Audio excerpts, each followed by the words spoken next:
So Secretary Hegseth, if the president, who regrets not signing that executive order to the then SecDef in 2020, asks you to seize ballots or voting machines in states during the 2026 election, will you stand up for the Constitution and say no, or will you salute and do his bidding?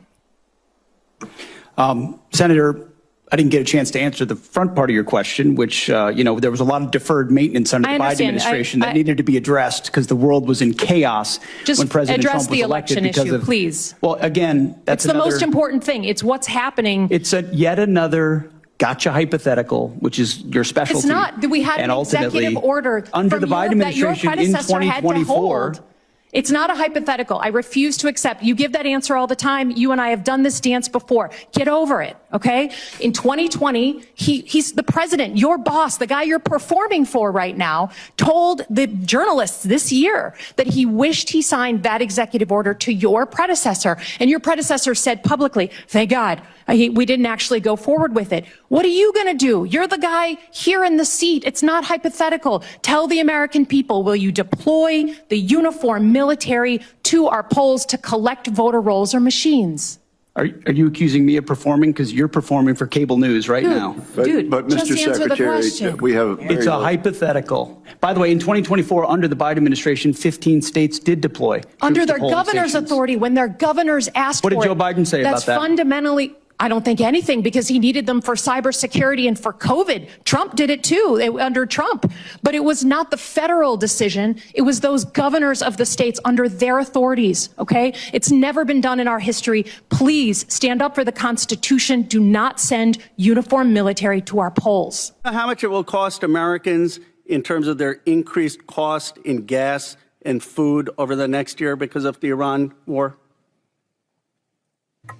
I would simply ask you what the cost is of an Iranian nuclear bomb. I'm going to give you that opportunity. I would simply ask you what the... you're playing gotcha questions about domestic things. I'm not... You're saying it's a gotcha question to ask what it's going to be in terms of the increased cost of gas. Why won't you answer what it costs to prevent Iran from getting a nuclear bomb? I give you that, sir, but let me... What would it cost? What would you pay to ensure Iran doesn't get a nuclear bomb?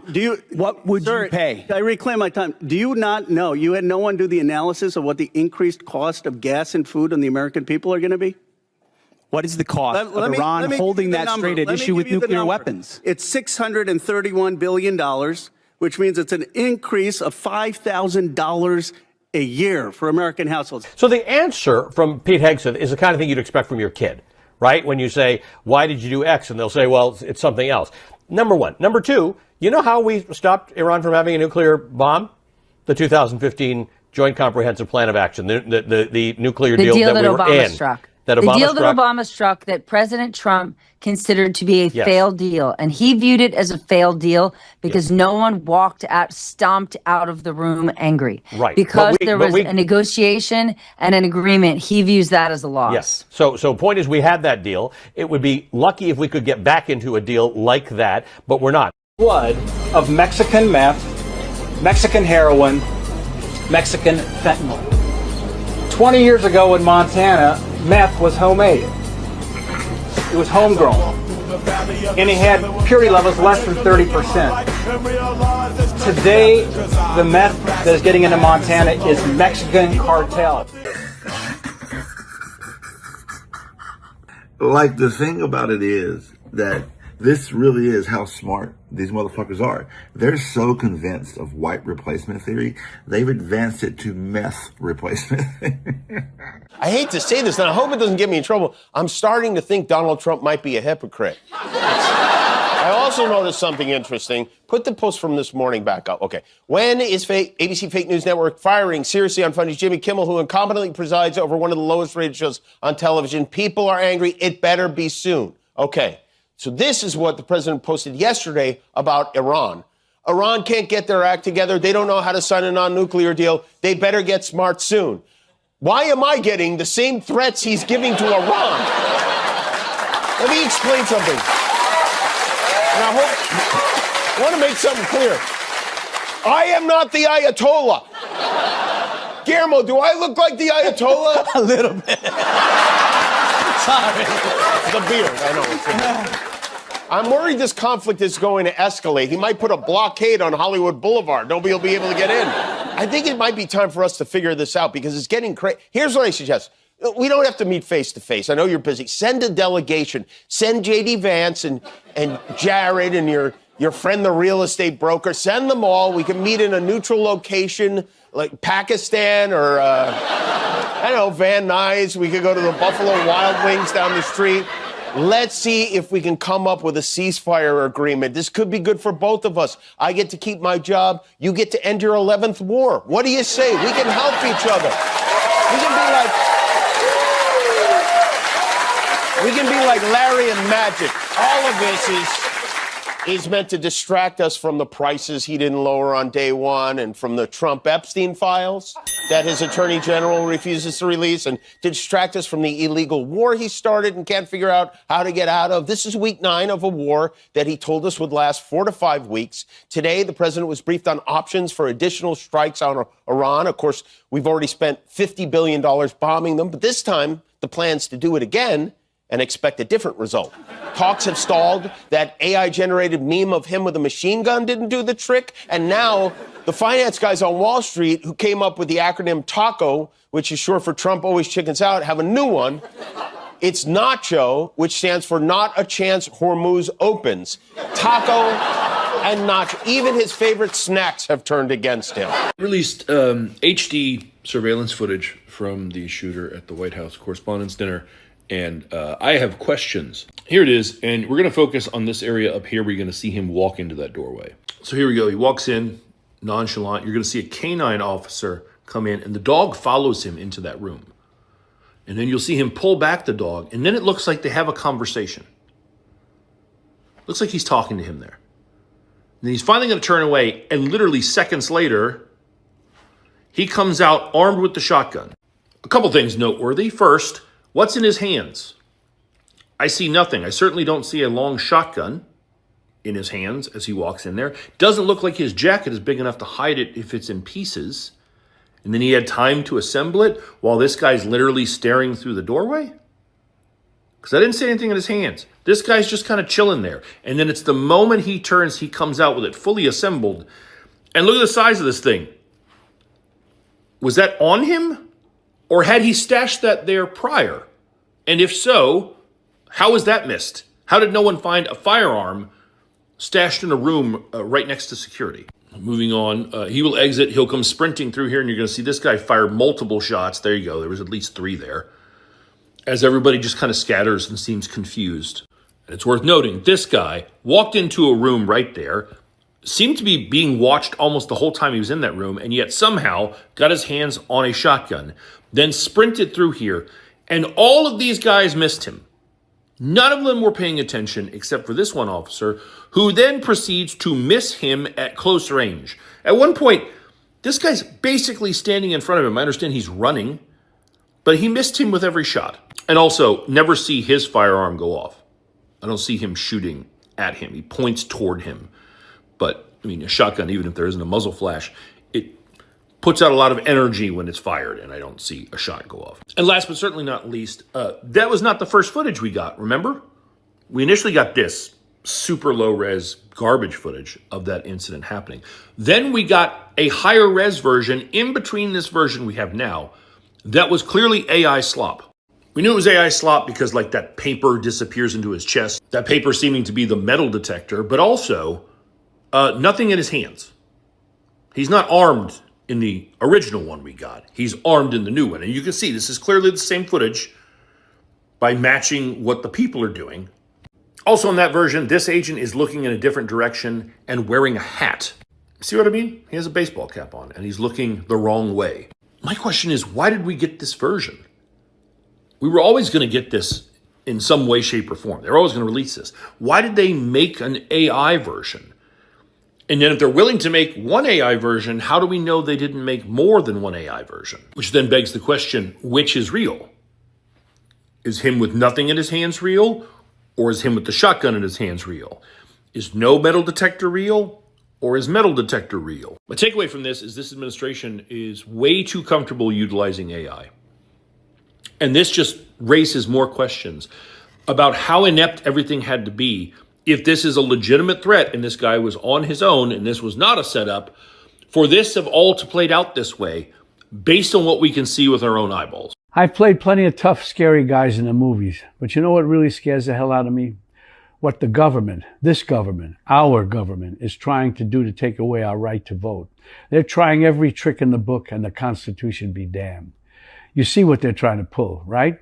Nationalizing elections, hijacking the state's voter rolls, making everyone re-register with original birth certificates, passports, and other documents, putting Trump's private army on the street to intimidate voters, having his Supreme Court eviscerate the Voting Rights Act, declaring another one of his phony emergencies so he has an excuse to cancel the elections altogether, ending voting by mail, seizing voting machines. The list goes on. And that's just part of the voter suppression already on the table. God knows what else is coming, but something is coming.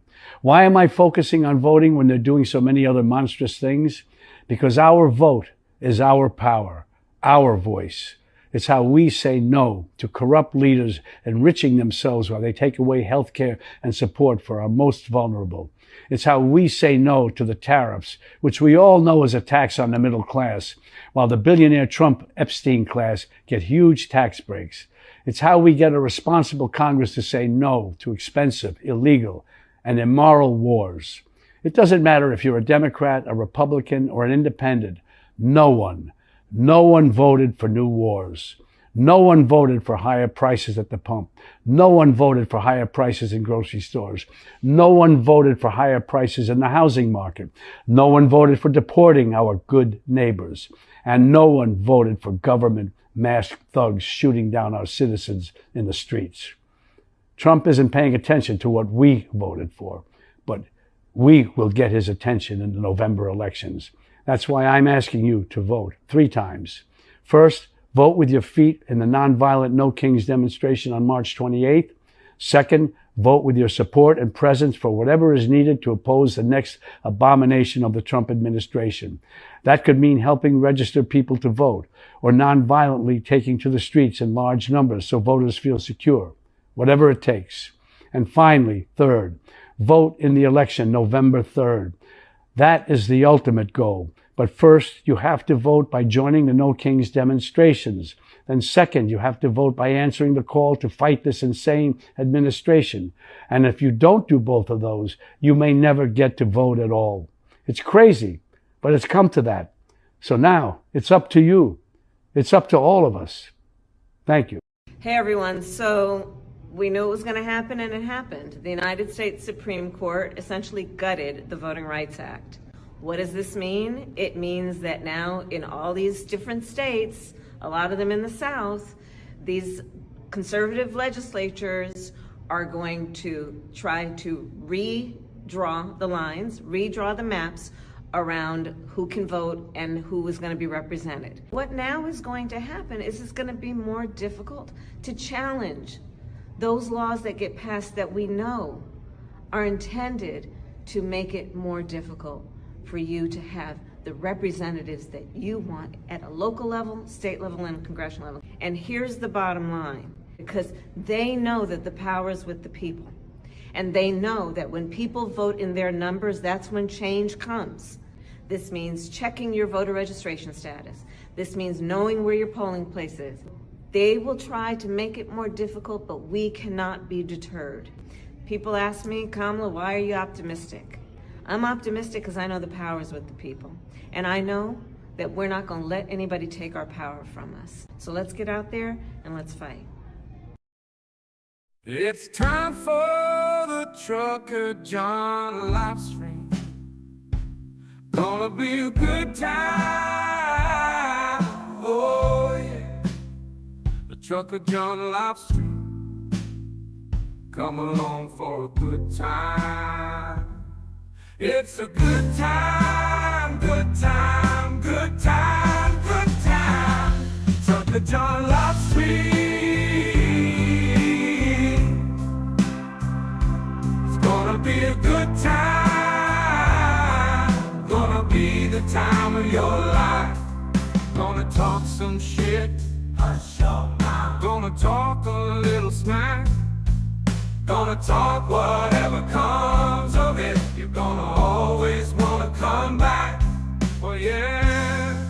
It's the trucker John Livestream. He's the biggest, baddest, funniest mother you've ever seen. Watch your mouth, he's headed south. Not even sure what that means, but if it's one thing I know, the trucker John Livestream is the best thing you've ever seen.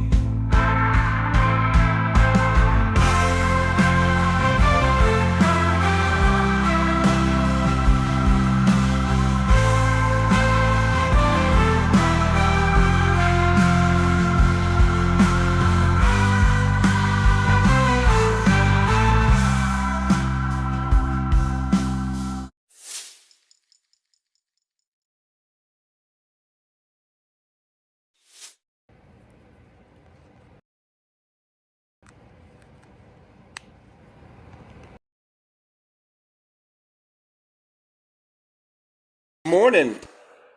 Good morning, everybody. Test, test, 1, 2, 3. Let's see if we are. Are we on? Are we on? Are we on? There it goes. All right. So here we are, 11:32 a.m. in the Pacific time zone here in beautiful Las Vegas. It's currently already 81 degrees. We're supposed to hit 87 today. Thanks for those thumbs ups there, Aaron. Aaron says we're coming through loud and clear, I guess. So thank you so much. Yeah, 81, overnight low 62 out here on the outer rim on Boulder Highway in Las Vegas. Thanks, everybody. Thanks to House Sparks for sending you guys over here for that House Sparks rate. I do appreciate you for coming on in. Thanks for coming on in. Why don't you pull up a chair and stay a while? Hang out for a little bit. We're gonna have a little hangout here. We're gonna hang. Like we talked about yesterday. We're either gonna hang separately or hang together. But yeah, vote. With the Voting Rights Act, that whole debacle. Let's overwhelm them at the box office, at the voting office, at the voting polls, and let's do this, man. Let's not let them deter us. There's lots of stuff, lots of threats by Trump and his administration, lots of fear mongering. We just can't give into that fear mongering. Make sure you're able to vote. Check your registration, vote.org. It'll get you to where you need to get. Make sure you're registered. Make sure you're ready to go. And let's do this. Let's have that big blue giant wave in November, on November 3rd, which coincidentally is my cousin's birthday. My cousin Dan. Cousin Dan's birthday is on November 3rd. So, and he's a right-winger maggot. So in honor of my right-wing nut job cousin, let's all get out and vote blue. Let's vote. Let's vote every Republican out, every single one, and Mad Mac, right? The married ones also. Anyhow, thanks for being here. I see Josh Sees is here. I'm not able to scroll back to the top. I saw Jolie was here.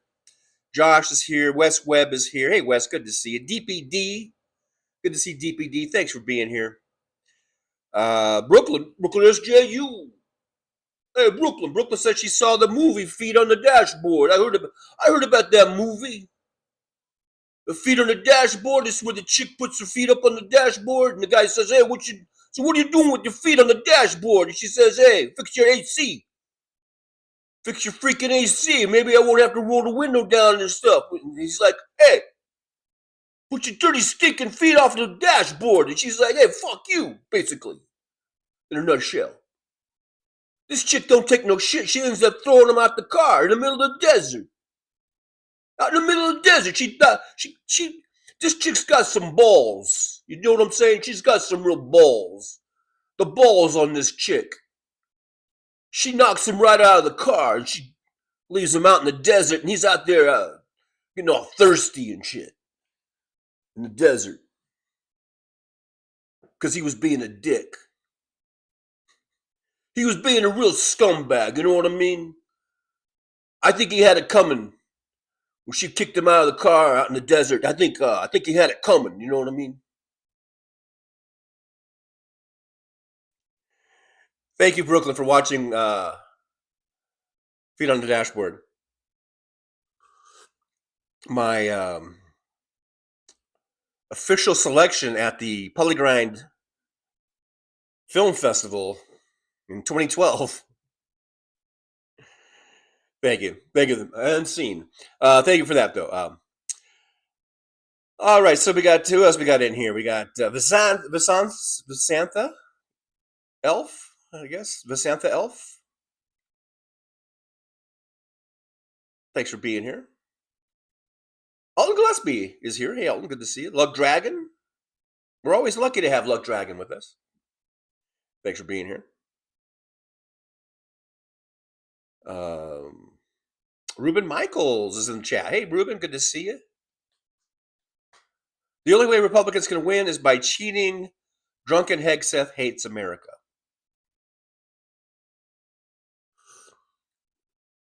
I wonder when he goes into these hearings, these congressional hearings, I wonder if he's drunk. I wonder if he, like, how hard it is for him to sober up, you know? I really want to know. Him and Janine and between him and Janine Pirro and Kash Patel, man, they're running up a big liquor bill, aren't they? Probably putting it on our tab. I'm sure they're expensing all of it. And I think our taxpayer dollars are going to their killing of their livers. Ruben Michael says Hegseth is a Nazi wannabe. Yeah, he thinks he's so macho.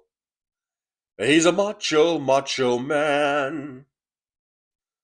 007 Kevin Troll Slayer is here. Troll Slayer. He's the one that sends those trolls on the run. Troll Slayer says, good news, our motion passed. We're monetized. I think you might be talking about 21st century suffragettes. And I did see, I got an email this morning or sometime, I guess, that said that, because I had someone gifted me a membership to 21st century. I had a membership, and it said that it was being I don't know, I forget the word, but since they were having problems, they sort of they took away everyone's memberships, and now they said that they're back. So I knew right then. I knew, okay, so they must have got their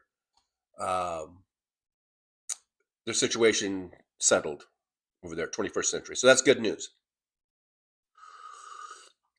They're back to being remonetized.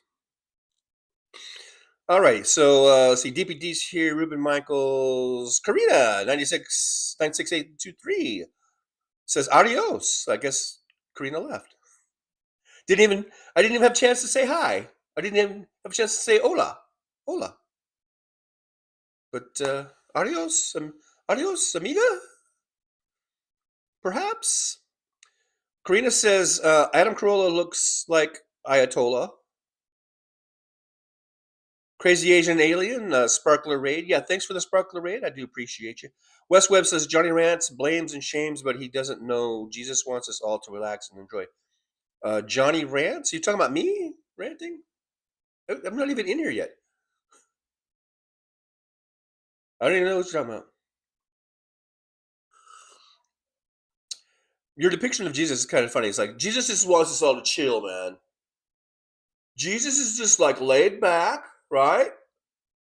He's gonna just smoke a dib. Jesus he's just, it's just, hey man, just chill out. Here, he's gonna pass the dupe to you. He's gonna, hey, take some of this and chill out, bro. I like that version of Jesus. It's like, here, dude. He's like, here, take some of this, chill out.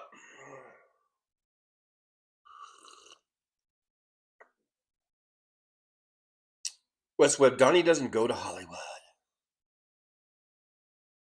I thought he was a big TV star. Anna Moore's here. Hey, Anna, good to see you. Thanks for coming on in. Oh, thanks for coming on in.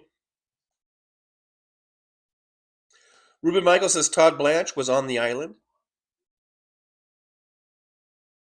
I think they all were on the island.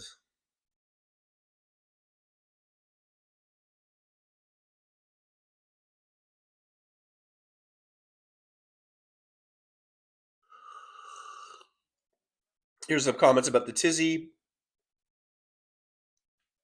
clip I played, and I don't know. I'm confused. Did he have a shotgun? Did he not have the shotgun? I'm beginning to think that the guy didn't even have a shotgun, and they just planted that afterwards or something. But I don't know.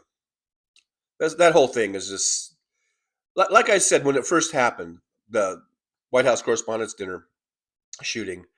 I said, hey, look, I don't know if this is staged. I don't know what, but all I know is that it looks like some really black security, and maybe they knew this guy was going to do something and they kind of let it happen a little, That's kind of what my feeling was. But now I don't even know. I mean, and like I said before, also, the Trump administration and Donald Trump specifically has been such a prolific liar. I mean, pathological liar. That it's no wonder we don't believe that when shit happens, we don't believe it. He's the boy who cried wolf at this point. Crazy Asian says the dog should have alerted that rifle. Yeah, the dog was there, and the dog was going into the room, and the guy kind of pulled him back. The dog handler. The whole thing is weird. Yeah, I want to know what, because it looked like the cop was having a conversation with the shooter. You see his mouth moving. I want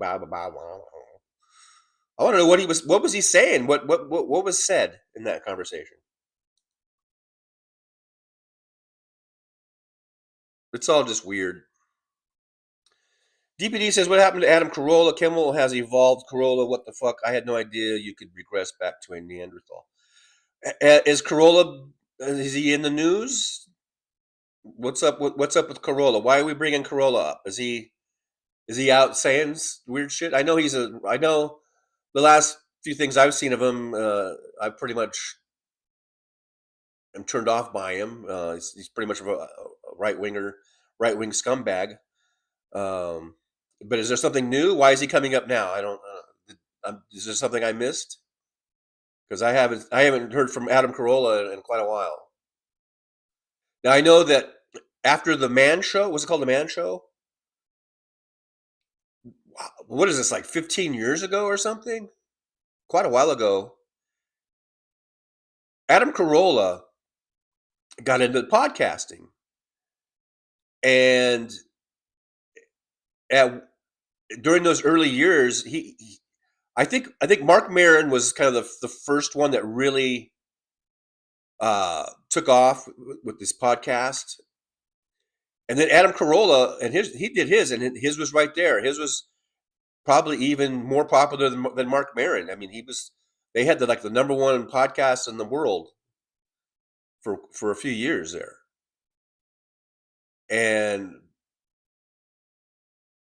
but I really don't know anything about him now. I know that he seems really kind of scumbaggy, kind of right winger ish, or no, probably very right wingers. But I don't know why are we bringing him up now? Did something happen?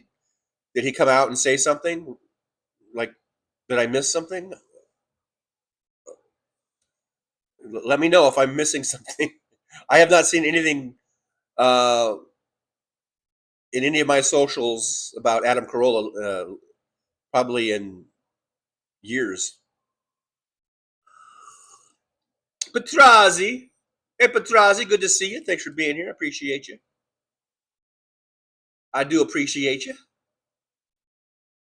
I do appreciate you. Oh, very, very much. We got Vikika.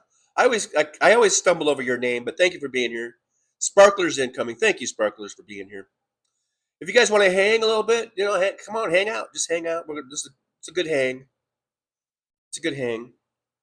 Luck Dragon says, I think it's dazed and confused situation. Jimmy Kimmel evolved, but Adam stayed the same. I don't know. Why are we talking about Adam Carolla? I just missed something new. Unless he's popped up in the news lately. I don't know. Good to know Wes Webb is making enough money to live in relative comfort in his retirement. So good to know. It warms the cockles of my heart, or whatever that expression is, to know. But Wes Webb, for all of you, if you're interested, is being clobbered with taxes and penalties and interest. It's as if the IRS knows what you have in your savings account. Maybe you won't get the penalties if you pay your taxes on time. So that's one way of avoiding penalties. Anyhow, I did get a new meme. Take this one off. Kind of what we've been talking about on previous shows. About these billionaires, these scumbag billionaires, and we talk about their billionaires should be taxed out of existence. And here's a meme here. It says, imagine having enough money to end world hunger, but instead you focus on ending democracy so your taxes won't go up. Billionaires are an abomination. I agree with that. Now, let's see. Who do we got there? Looks like we got Elon Musk in the middle. Who are the other two? The guy on the left, is that the guy who used to own Twitter, or who are these people? You guys tell me, because I'm not good at these. And then who's the other guy?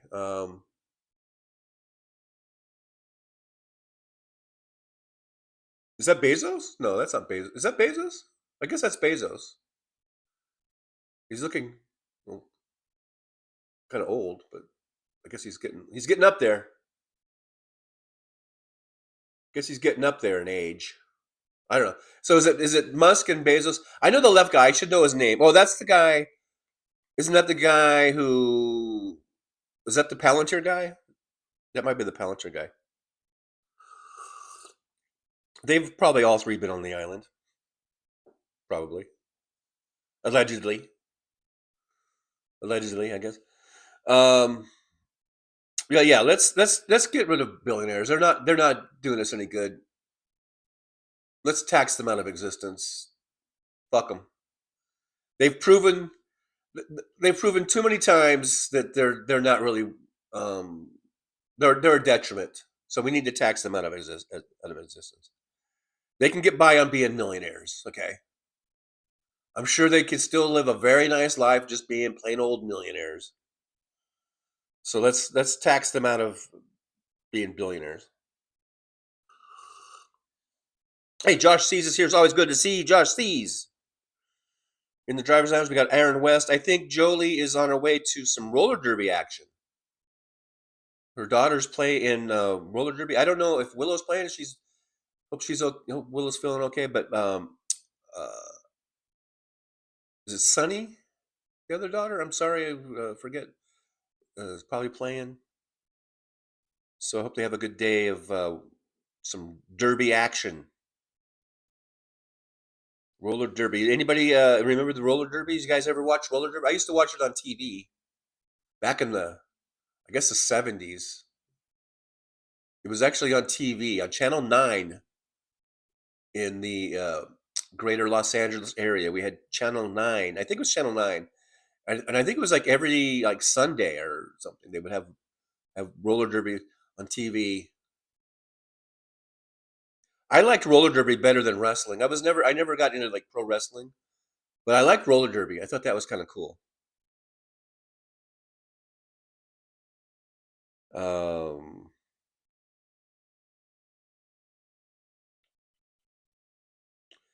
Ruben Michael says, "Where's Bill Barr? Last guy to talk with Epstein?" Bill Barr, yeah, he's kind of disappeared, huh? From the whole thing.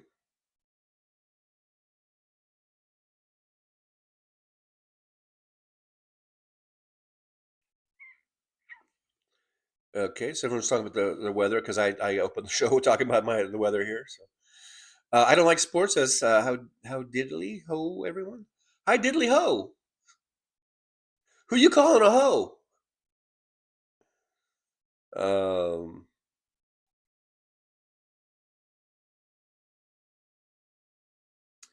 Westwell, we don't want to point out all the tiny troubles until September. Okay, I don't know what that means.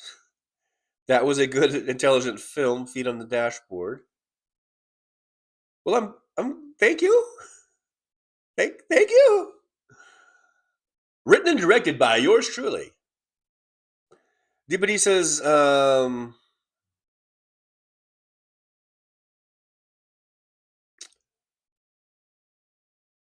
okay, I'm going to skip that one.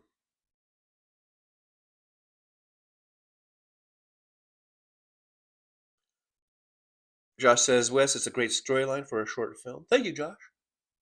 In case you guys don't know, any of the people who don't know, I did make a film, 8.5-minute film, short film, called Feet on the Dashboard. If you want to check it out, it does have its own YouTube channel right here on YouTube. All you got to do is plug Feet on the Dashboard in the your search bar there, and it should take you right to it.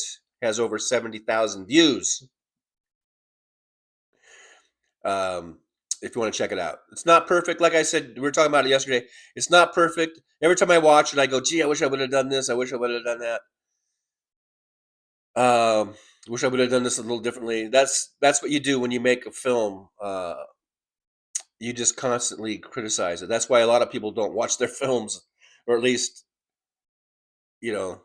after a while, you just don't watch them because you just keep criticizing it. There's nothing you can really do about it unless you want to remake the movie, remake it, or you just go on and you make another film and you try to make the next one better. Maybe someday I'll make another film. I would like to make another film. Maybe I'll make a 10-minute film next time. I don't know. I would like to make another one. Ruben Michaels, dry drunk or drunk? Talking about, I think Hegseth. I was wondering, I wonder if he's drunk. Did he sober up for the day? How are they doing this? DBD says he's drunk. Talking about Hegseth, he's drunk and high on something. He's high on life, man.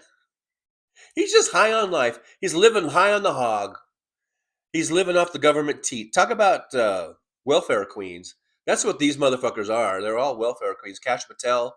And by that, I mean, they're using government assets just to go party. They're taking the government planes. They're using government security. Who knows how many millions of dollars Kash Patel is blown just on his fucking girlfriend and shit. How much millions of dollars in government money has he blown just in airplanes and security and shit. And it's kind of, quite frankly, I'm disgusted.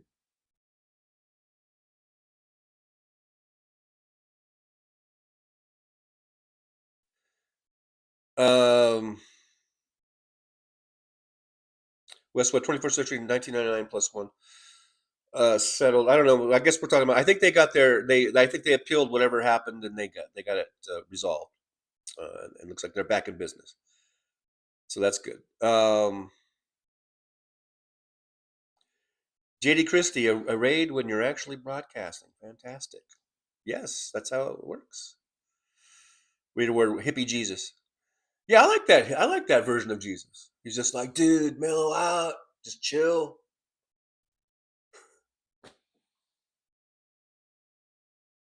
He's like, here, take some of this. Just chill out, bro. Josh, smoke the bud of Christ.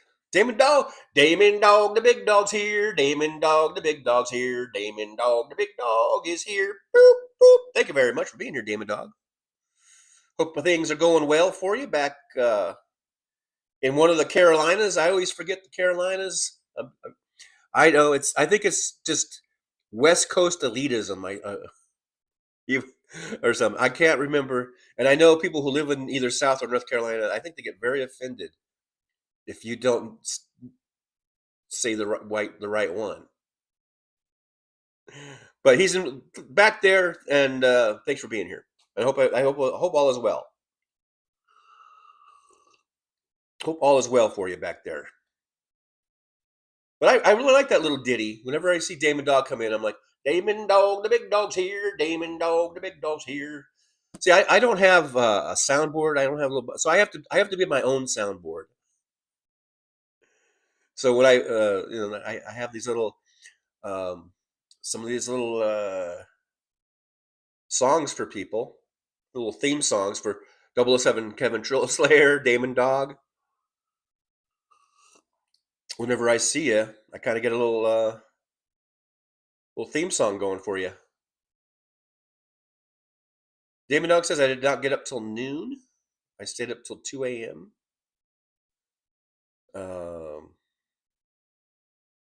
Jenny Christie, that dog was in on it. Yeah, I think so. That dog was paid off. He got some extra doggy snacks or something.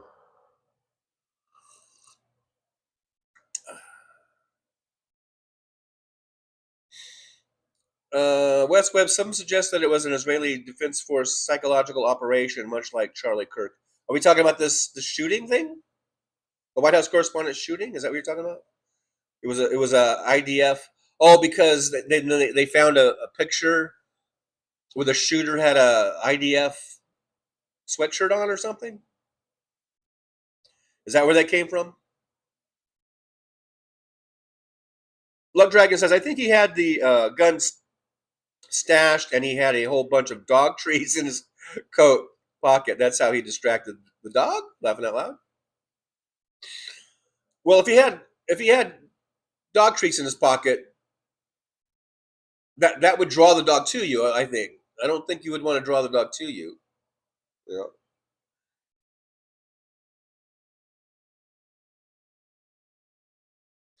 Luck Dragon says Tom Green was the first one. Mark Maron was very shortly after, and Adam was kind of in that whole group. Tom Green may have been the first, but Mark Maron, I think, was the first that really took off. I mean, Mark Maron resurrected his career from his podcast. Mark Maron became a millionaire from his podcast, and he was not anywhere near a millionaire before that. I mean, I'm not arguing with you. I'm not arguing.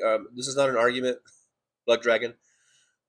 I'm not doubting what you said, but Mark Maron, his podcast just blew up and was like phenomenal. And even before the Obama interview, that's why Obama went there, because Mark Maron had the #1 podcast in the world. And then when he got Obama, then it took him to even a whole new level after that. But yeah, Mark Maron. But I'm not disputing if Tom Green was the first, but Mark Maron was the first that really blew up and really put podcasting in a whole new light. And then Carolla was right there, and he was right behind him, and was at some point, I think, may have even surpassed Maron in terms of viewership or listenership or whatever. Anyhow, okay, so DPD says, because of the clip with Jimmy Kimmel, I remember back in the day when Carolla and Kimmel worked together, and someone else in chat mentioned his name. Oh. Yeah, they used to be on the Man. Was it the Man Show? Was it called the Man Show? I used to watch the Man Show all the time because I liked all the girls they had on there. And I guess I'm just a dick. They had girls with big bosoms walking around and jumping on trampolines and shit. And I was like, this is my guilty little pleasure. because when that show was on, I was in my mid to late 30s and maybe into my 40s. I don't think I watched it that whole time, but I would watch the show because I'm like, hey man, I like girls with big boobs jumping up and down on trampolines. And I was like, this is my guilty little pleasure. It's my one little thing. Can I please just have this? Can I please just have this one little thing? Um, Larry Ellison and Bezos. Yeah. So the guy on the left is Ellison. Isn't he Palantir or something or whatever the fuck? And so that is Bezos. That's the oldest I've seen Bezos look. I think that's why I wasn't sure because he looks really old there. I don't know. But yeah, they're a bunch of clowns, and they should be taxed out of being billionaires. Like I said, they could live fine off of being millionaires. I don't like sports says that's Peter Thiel. That's not Peter Thiel. I don't think. Is it? Is that Peter Thiel? What? So we've got a discrepancy here. One Damon Dog says it's Ellison. I don't like sports says it's Peter Thiel. We're going to need some deciding votes on that. We're going to need to come up with a consensus to who that is.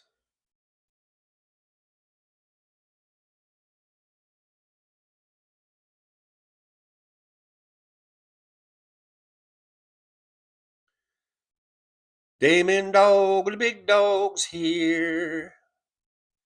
DBD says that's Thiel. He looks different. Well, I think it might be Ellison. I'm going with Ellison, but I'm not. What do you guys think? Who do you think? Is that the guy on the left? Is that Ellison or Thiel? I think it's Ellison.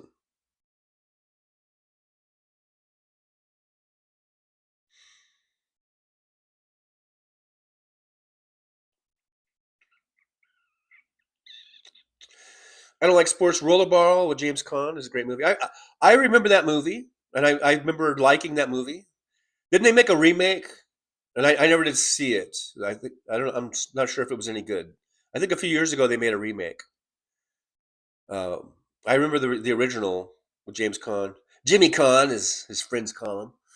So I'll be calling him James because I didn't really know the man.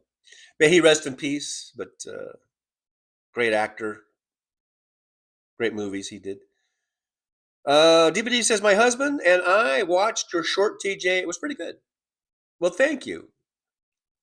I appreciate that, but we all know that it's not perfect. And I think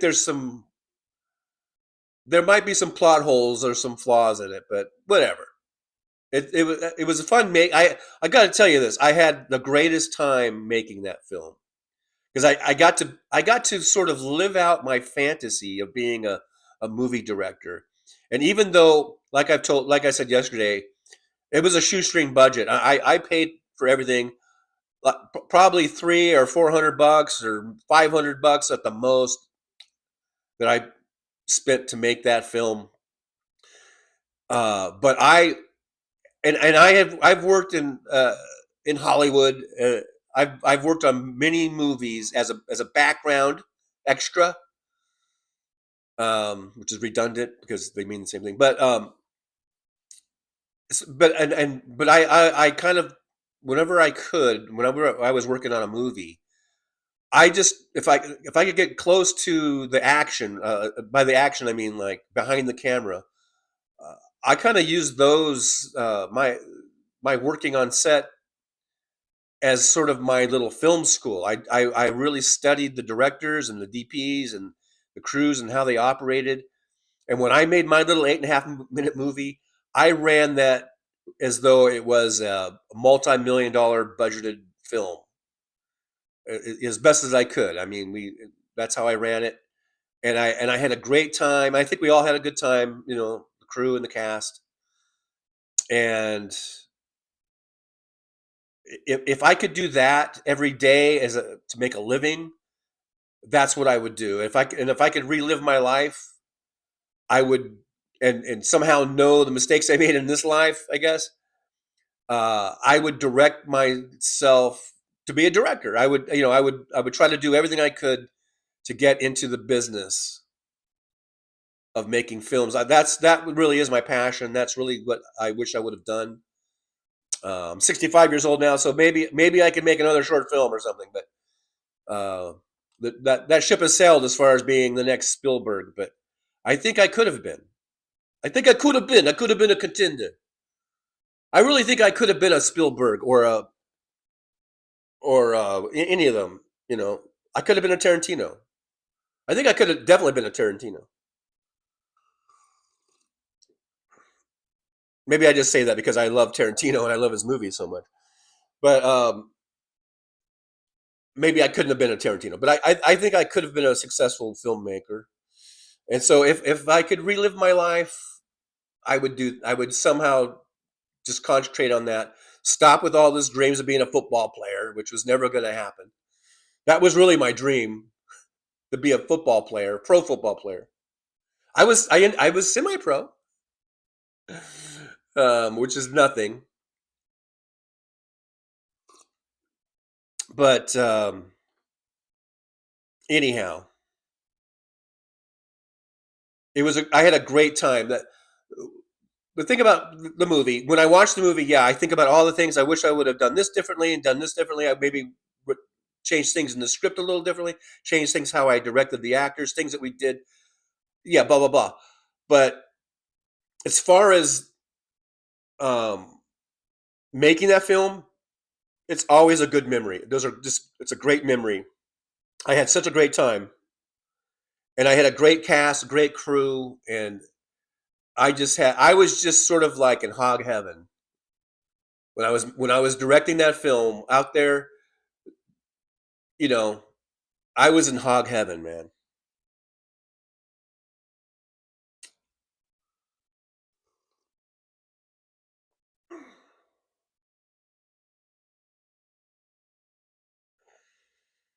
DPD says Loca Eyes' girlfriend was caught in a closet holding another man's hand. I bet that's not all he held. Yeah,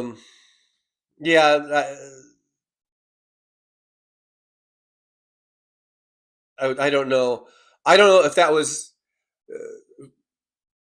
supposed to be like, okay, so she's cheating on Cash right there at the event, or if it was just a deal where, okay, they ran and hid in the closet, and she was upset and crying, and he was holding her hand just to like calm her down, or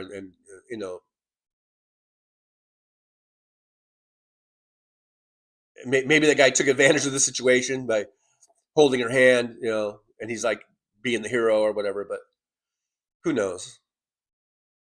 Who knows?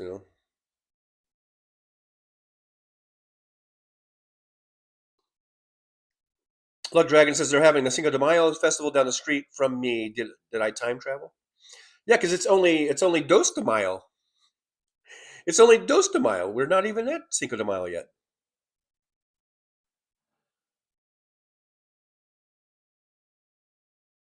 Wes Webb, heard the name, not sure who Mark Maron is. He's a stand-up comedian, basically. He does stand-up, and then, how long has it been? Almost 20 years, 15, 20 years ago, he started his podcast that blew up. I mean, it was the number one listened to podcast in the world for many, many years. And it was so big, and it became even bigger. President Obama went to see, the thing is, the thing about Marin is he used to do his podcast from his garage at his house in California, near the, I think, Pasadena, Glendale, Montrose area, and there was somewhere down there. And Obama came to his house, into his garage, and they did the podcast from his garage, like he always did. And that was huge. I don't know how you missed that. Wes Webb. And it made him a multimillionaire. It made Mark Maron a multimillionaire. And good for him. And now he just recently has quit doing the show. I guess it was earlier this year, or maybe last year. He did his last one. He finally, after a long time, I think because it's kind of a grind, because he was doing multiple shows a week, or I forget what his schedule was, but it got to be kind of a grind. And I think he got to a point where he's like, should I keep doing this? Because I think you feel like you've got sufficient amount of money in the bank. He's approaching 60. He might be 60 now. I think he's about 4 or 5 years younger than me. So I think he is 60 or 61. So he's got enough money in the bank, like you said, to live comfortably the rest of his life. So he's probably thinking, I kind of want to wind down and maybe go back into stand-up. Well, he never really quit stand-up. He was still doing stand-up specials, quite a few of them. You can find them on Netflix. You can find them around. He does, and he made some movies. He's been doing some acting the last 5-6 years. He's been in quite a few movies. But so he finally quit the podcast after many, many years of being one of the top podcasts in the world. And now he's doing, I think, just more stand-up and probably going to be getting more little parts in movies and stuff. Wes Webb Man Show? Wasn't that what it was called? The Man Show? You don't remember that either, I suppose, huh, Mr. Know-It-All?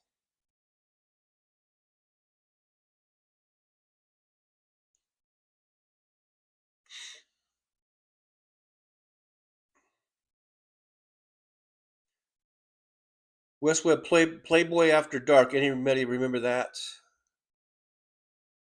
No, vaguely, maybe. I don't know.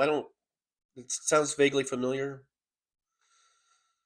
Blood Dragon says, you were right about Maron. Green quit his very popular show and didn't start again until after he moved to Canada.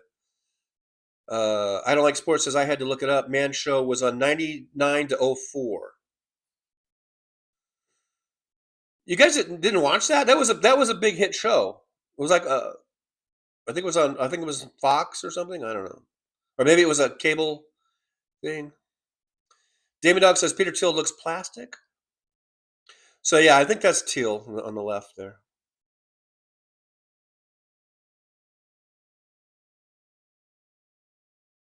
Blood Dragon says the moral of the story is we can all thank Mark Maron for Joe Rogan.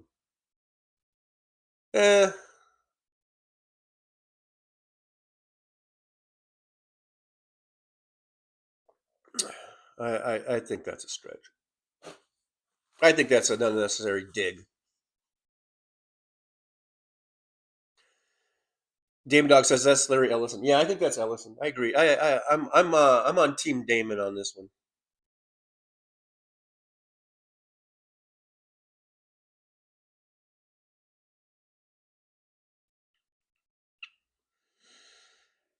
Yeah, Wes Webb says Larry Ellison is one of the 3 co-founders of Oracle Corporation in 1977 and remains involved in the software business today. Blood Dragon Larry Ellison owns CBS. Oh yeah, so Ellison is the one that put was it Barry? What's her name? In charge of the news division, I guess.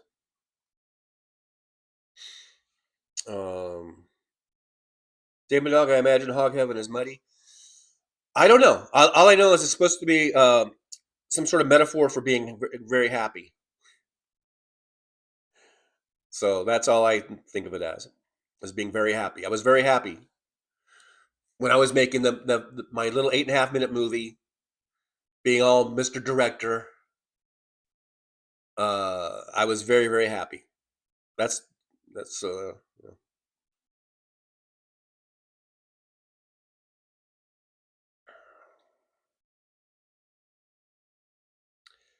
Blood Dragon says, no offense, but I think there's more Rob Reiner vibe coming off Trucker without the bad son, of course.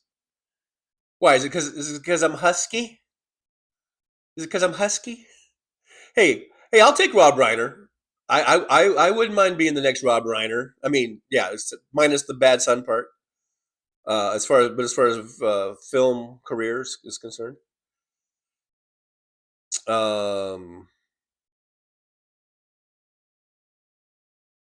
West Webb should have done alternate endings. Hey, we were lucky to get what we got. Again, like if I had more time, I would have done more. But you know, it is what it is. Danny Pomeroy says today Joe Biden is polling higher than Donald campaign promises. Wait, there's no. I need some punctuation, guys. I need punctuation. Today Joe Biden is polling higher than Donald. Okay, I think maybe there's supposed to be a period there. Campaign promises Trump. So are Americans amused yet? There should be a question mark there. Ready to vote? Patriots united we stand, divided we fall. Very well said. Very well said, Danny. David Dog, release the Feed on Dashboard Director's Cut. There's not much. In fact, you know what? The thing is, I've lost so much stuff, or maybe I have stuff in storage as far as all the raw footage and everything. I'm sure there's outtakes. Leanne, my editor, might have some. My stuff is so scattered and all over the place. But there wouldn't be really much. A director's cut wouldn't do it. I don't think. Because the final cut was pretty much the director's cut. Even, you know, I mean, Leanne cut it pretty much the way I wanted it. I mean, exactly the way I wanted it, actually. So. Look, Dragon says, I can't remember how long ago was Mark Maron quit his podcast. 2023. No, it wasn't that long ago. It was very, unless, you know, I don't know. Time does fly. But I thought it was no longer than like last year. But maybe I'm wrong. I don't know. Brooklyn says, make a taxi driver-ish movie. You know, budget. We're talking budget. You gotta consider budget. You know, so certain things are budget limited. DBD says, TJ, you should go for it. You're never too old. Yeah, you are. That expression, you're never too old, is it's nice. It's a nice sentiment, but anyhow. DBD says you're never too old to reinvent yourself. And remember Susan Boyle, the singer, she didn't become famous until she was 48. Believe me, if I could go back to just being 48, forget 21.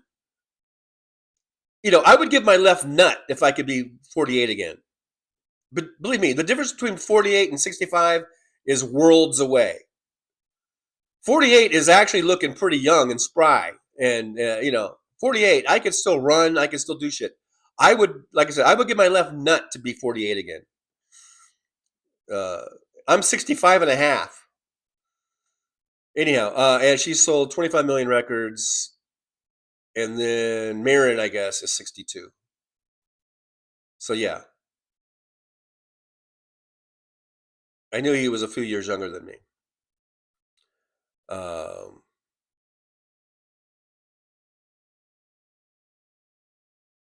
Brooklyn says Elon has Ozempic face. I wouldn't mind getting me some Ozempic.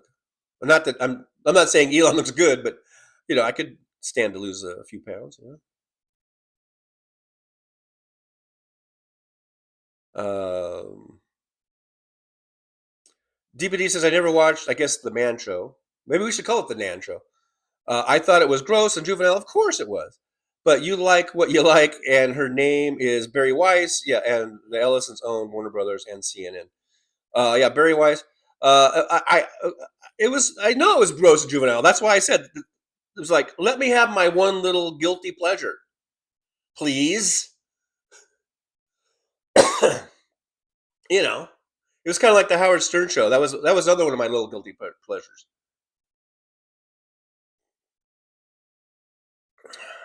You know, you gotta have a little guilty pleasure every now and then. You know, else you drive yourself crazy. Damon Dog, Grandma Mose didn't start painting until she was 78. Hey, look, I'm not saying that I'll never make a movie again, or I won't do something again. I'm just saying it's a little, the ship has sailed as far as having some big career as a filmmaker. I mean, maybe depends on your definition of a career.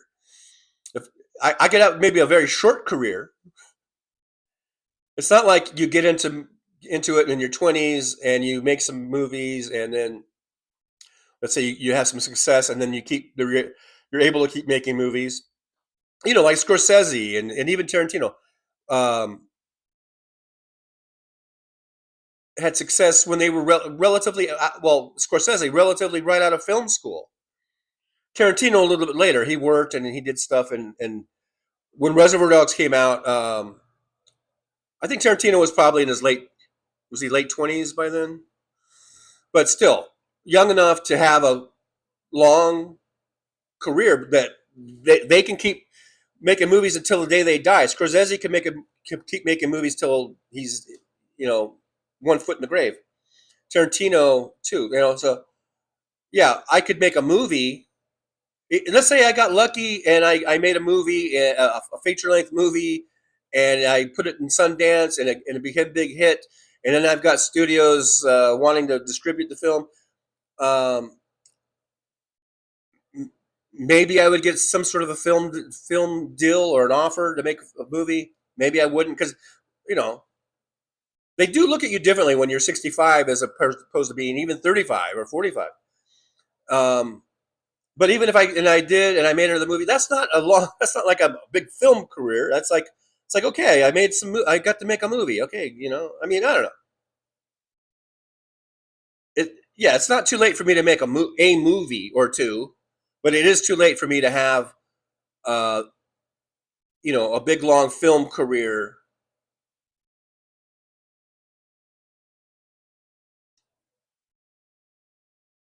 That's just too late.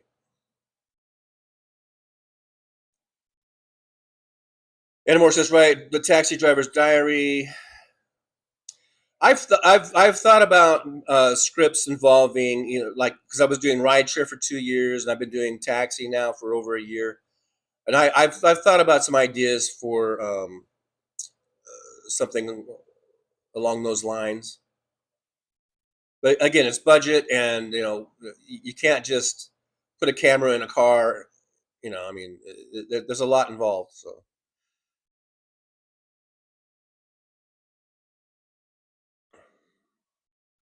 Bob Newell's here. Hey, Bob Newell. Good to see you. I can't hear you. Bob Newell, what do you eat at craft services? Whatever's there, man. There's a whole wide variety of things. Craft services are great, usually. I mean, some are better than others. When I worked on Planet of the Apes, top notch. Top notch. I mean, it was like gourmet level. They spared no expense. And for everybody. It wasn't just Mark Wahlberg and Tim Burton that were getting the steak and lobster. It was available to all of us. If they had, and I'm saying we didn't have, there was days we had steak and lobster, actually, but not every day. I mean, it was a couple times there during that shoot. But the food was gourmet level. And like I said, if they were doing steak and lobster for Burton and Wahlberg, we all had it. They spared no expense on their craft services. It was gourmet level. And even when we were out, because we had the tent city, where we sometimes had meals there. Sometimes we were out a little ways. It was like a few miles away out in the Trona Pinnacles.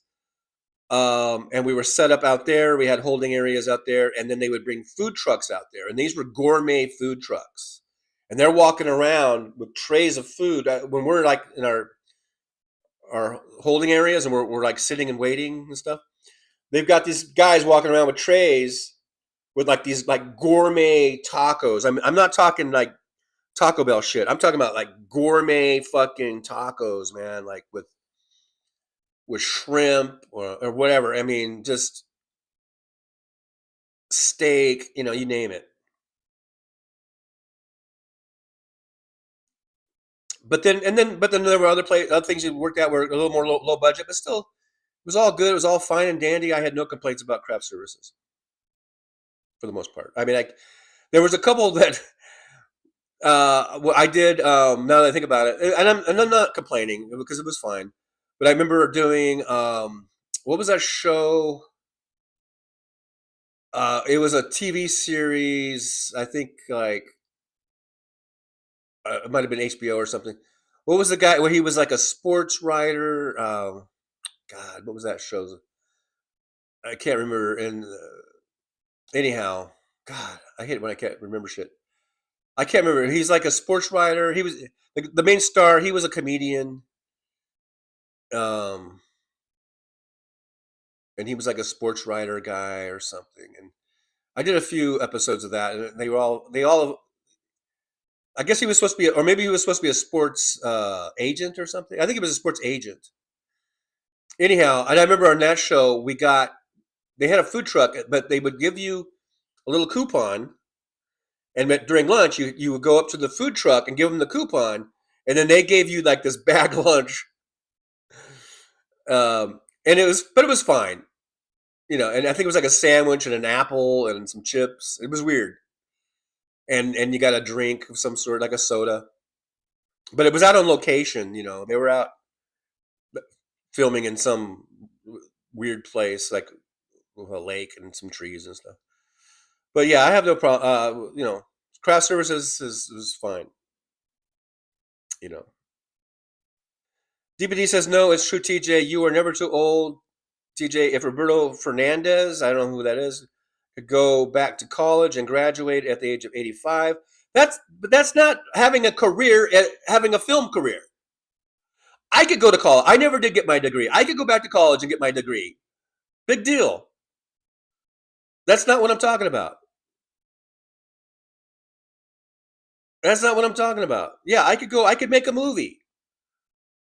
And it could somehow be a big hit movie. That's not a film career. I'm talking about changing my life to go in a direction where I had a 30 or 40 or 50-year film career. I'm not talking about, can I make a movie? Yeah, I could still go make a movie.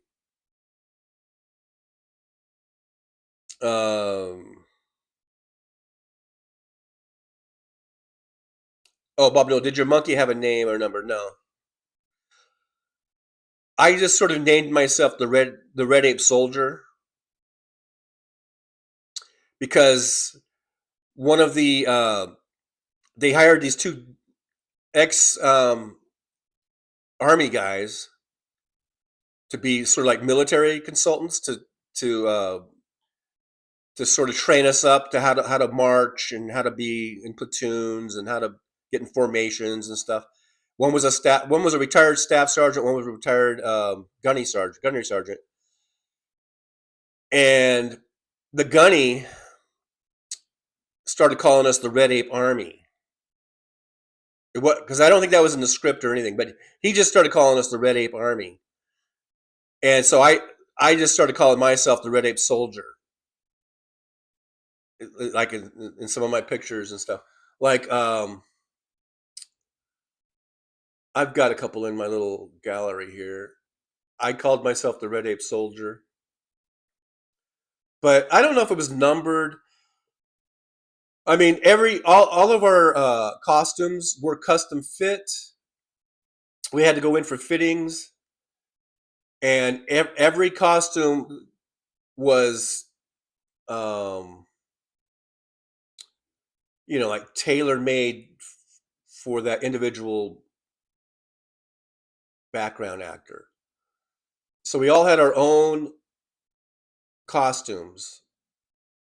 And those costumes weren't just like, it wasn't like a one-piece thing where you just put on, like some cheap Halloween thing. These were in many pieces to it. There were many pieces to it. There was like layers to it. There was all kinds of stuff. And yeah, so there's me here. John Fowler's Red Ape Soldier. This is a very grainy picture. I know it's not very good, but that's me right there in the front. Those costumes were all custom made and individually tailored to every person you see in there. You can see all the people in the background behind me. There's like probably 100 extras back there. Every single one of those costumes were custom fit to each for each person. And the mask was a pullover mask, one piece, but even those were, well, they weren't really fitted to you, but they sized them to you, and we got the same mask. Like once we got that mask, that was our mask for the movie. We didn't get to keep it. Some people were stealing the masks and trying to sell them on eBay. Of course, they were. They left. They weren't a part. Like, I guess people were sneaking in as extras somehow, and a few of the masks got stolen. I think. I don't think very many, but I think 2 or 3 got stolen. I guess people figured they could make more money selling them a mask on eBay than what they were getting paid to be an extra or something. I don't know, but the producers and the people around the film, they knew. They saw it, they knew the masks were missing, and then they went on eBay and they saw people selling masks on eBay. So I guess they were it find who it was, and I guess, I don't know if they sued them or whatever, but Bob says, did you improvise monkey walk, or did you live the character 24 hours a day? No, I didn't live the character 24 hours a day, but we did go to ape school. And that's where Gunny and the staff sergeant trained us how to march, but how to march like, like a monkey or like an ape. That's where I took this picture from. I think this is the same picture of me. See, I just sort of blew that up. That's why I got grainy. But here's probably a little bit better picture. This is the Trona Pinnacles. These are real rock formations out in Trona, near Trona, California. Now, the thing here where these spiky things are, I think that was the movie set. That's a set that they built. And it's supposed to be, I think it's supposed to be this, like the spaceship crashed, and that's part of the spaceship. So those things in the middle, I don't think that's not real. But all these ones, these rock formations on the left and the right, those are called the Trona Pinnacles, and they got a whole bunch of them all around there. And it's like a big national park now, I think. But they were able to get permission to film out there. It's pretty close to the Naval Air Base that's out there, and there was we actually had a few extras that were in the Navy, and so their buddies knew they were out there, and they had some pilots in these fighter jets that would come down, and it happened a few times, not all the time, but there was a few times where they would fly over, and then they would come down just as low as they could get and buzz us. I mean, they were so low you felt like you could reach up and touch them, but they were, a few hundred feet or whatever. But yeah, so there's me working on Planet of the Apes. That's 2001. I was 41 years old, I guess, or actually 40. I turned 41 much later in the year, in October. So I was still, I was 40, looking sporty, and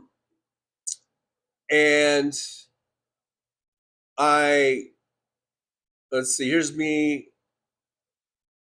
This is me in one of our holding areas. So that's me in the costume with the mask off. And I lost 30 pounds working on this movie, because we were out there for about, I want to say like 3 weeks, running our asses off. And in that costume, even though it was January when we filmed, and it was either nice, like it would be like a nice sunny day, about 70 degrees. When it was 70 degrees outside, it felt like over 100 in that costume. But then there were a few days where it got really cold, and we actually had some snow out there. And we had these humans. I don't know if I have a picture of the humans in here. I have it in a different gallery, but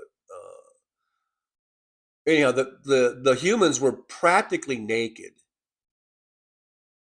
Their costumes. It was just these, real. Yeah, I don't have it in here, but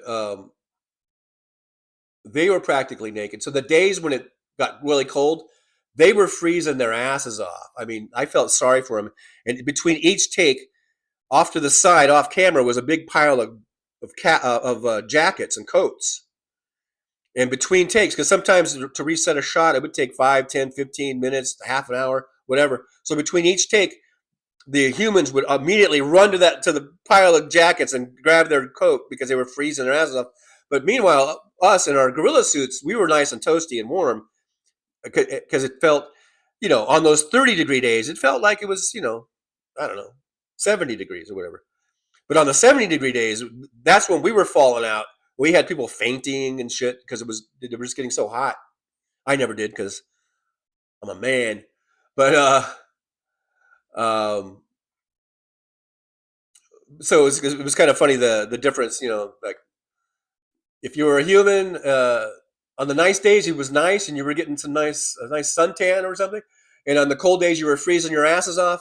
But for us, on the nice days, we were falling out from dehydration and being really hot. And then, but on the cold days, we were like nice and warm and toasty. But yeah, I was the red ape soldier.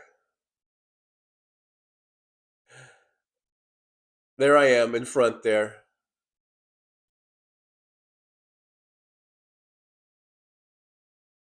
But there was no numbers or anything. Luck Dragon says Quentin Tarantino has made 9 movies and he says his 10th is going to be his last. No cap. I don't know what no cap means, but yeah, I've heard that, and that's really doesn't have anything to do with what I was saying. Bob Newell, did they have bananas? I believe they did. I'm sure they did. In fact, I think there were some people that made little jokes trying to eat the banana with their mask on,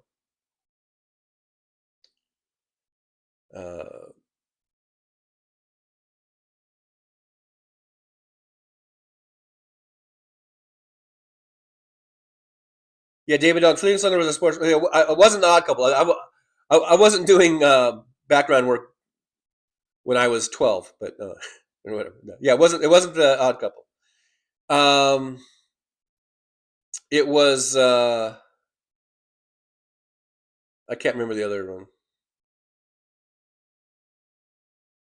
I can't remember his name. I can't remember the name of the show. It was a pretty popular show. It was. I think it did close to 10 seasons or something. It was a pretty popular show, and I can't remember the name of it.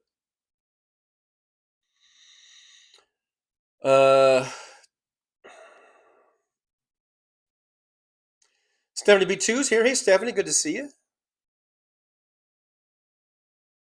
Thanks for popping on in.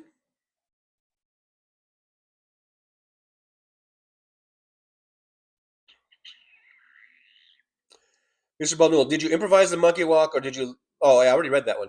Yeah, no, we actually went to, before shooting, before we even got our costumes or anything, we did about a week at a big, kind of a big warehouse in Ridgecrest, which is about 20 or 30 miles away from Trona, where we did the filming. Ridgecrest is like the biggest town in that area. And they had this big warehouse. It wasn't really a warehouse. It was a big, it was where their fairgrounds were at, and one of those big, those big kind of convention buildings or whatever. And we trained there for like 2 weeks, or no, maybe it was at least a week, maybe longer, where we just learned how to. They brought in the main stunt coordinator. Gosh, why am I forgetting other names? But the stunt coordinator is very famous. Has done a lot of movies, and then his assistant was named Terry. He was sort of like the second stunt coordinator, and he was the one that really did all the monkey stuff, like training us how to walk like monkeys and talk like monkeys and be like monkeys. And so we just, for like a week or 2 weeks, however long it was, we just sort of trained on how to kind of crouch and how to bend down and hunch over and just kind of walk like monkeys instead of just walking completely upright like a human. They wanted us to be a little bit not human like. They wanted us to be more monkey like. So we did that. Yeah, we had to go through this. They called it ape school. I do have one picture of me, but it's not in this film. It's not. I don't have it in this thing here. I don't think I have it in this easily accessible.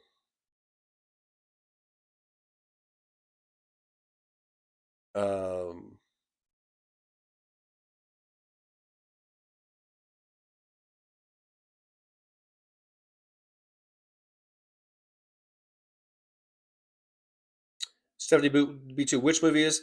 It's the 2001 version of Planet of the Apes, the one with Mark Wahlberg. Came out in 2001. Tim Burton directed it.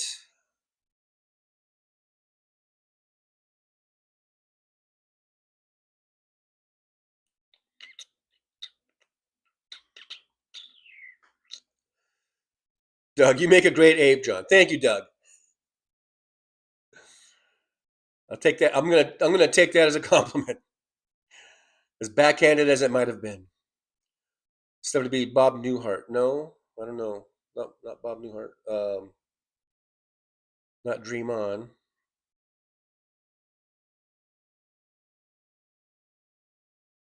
DVD. Oh, I thought he said it was on HBO. I was talking about the show where I got the bag lunch from Craft Services. That's the show I was talking about. That wasn't Planet of the Apes. Planet of the Apes was gourmet. I said that was top notch. They spared no expense on the food for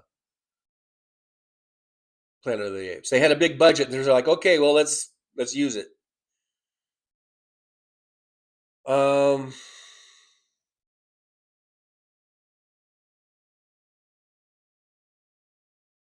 Brooklyn, he said a sports writer. Ruben, did you meet Mark? I did meet Mark a couple times.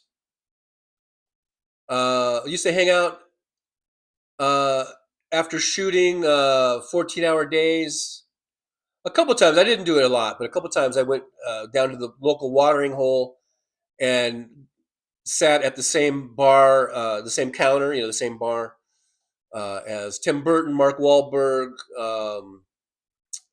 Let's see who else was in there when I was in there. A couple other cast members, I think, and then a couple other background extras. We were all up there just drinking beers and shooting the shit. And then we met at the rap party. And I think he recognized me from the bar because he was just walking by and he came up to me and he shook my hand because everyone was like, the rap party, that's the end of the film and everyone's like saying their goodbyes and he's like, hey man, you did a great job. And I wasn't a featured extra because there are featured extras. They call them featured. They get like union pay. They get bumps in pay and they're more prominently featured or filmed a little bit. They're a little bit, a little bit more featured. I was not a featured extra. I was just a plain old background extra. But I think because we were drinking together at the bar a couple times, and he recognized me. And he's like, "Hey man, hell of a job! You did a great job." And he shook hands and he goes, "Man, it was great working with you." I go, "You too, man." I think that's all I said. Yeah, you too, man. Something, I don't know.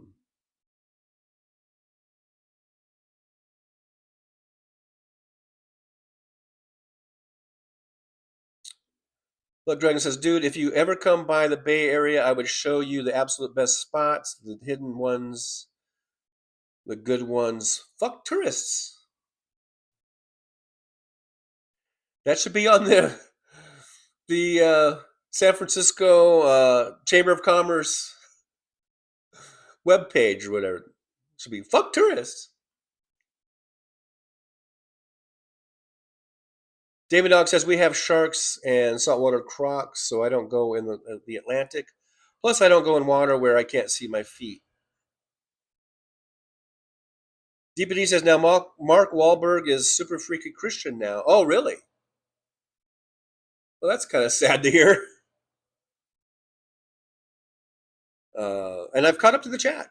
West Webb says, laughing out loud, Dragon, I was in Castro and Tenderloin. What was that show? I'm going to look it up. The show that I did a couple times. Let's see. What was that show? I'm just going to ask.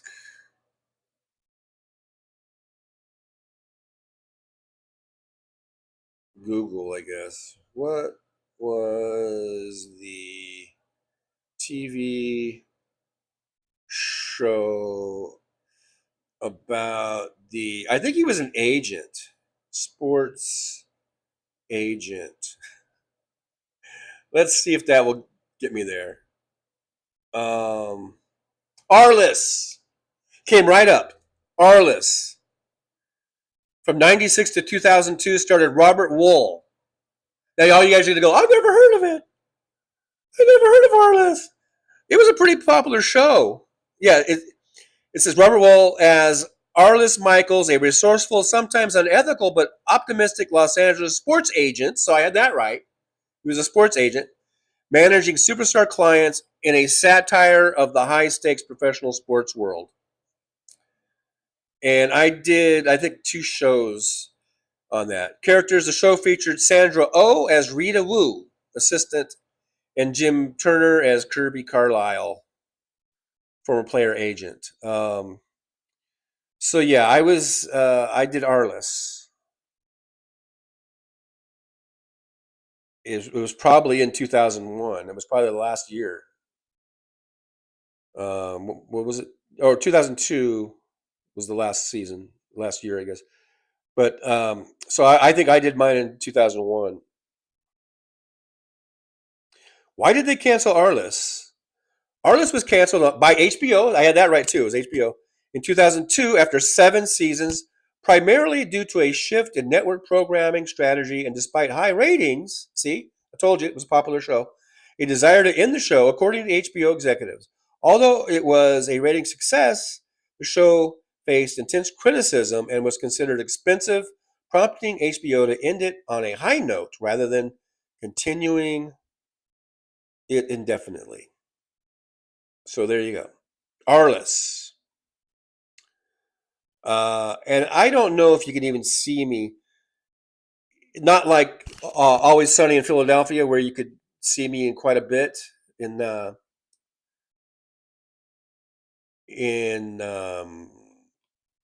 episode. I guess I only do one of those. I guess I only did that one for Always Sunny. Brooklyn SJU, hey, thank you so much for the super chat. Yippee, going out there. Thank you very much, Brooklyn. I appreciate it. We're 1/5 of the way on the goal.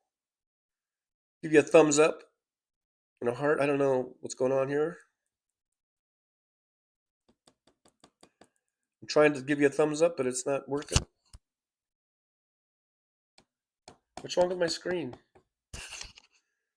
I don't know. So yeah, it was Arliss.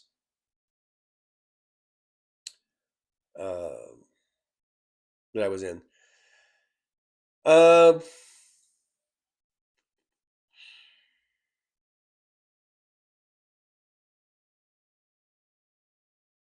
It's still not. Oh, there it goes. Finally. Okay. But Aaron West, Always Sunny in Philadelphia. Yeah, I was in that too.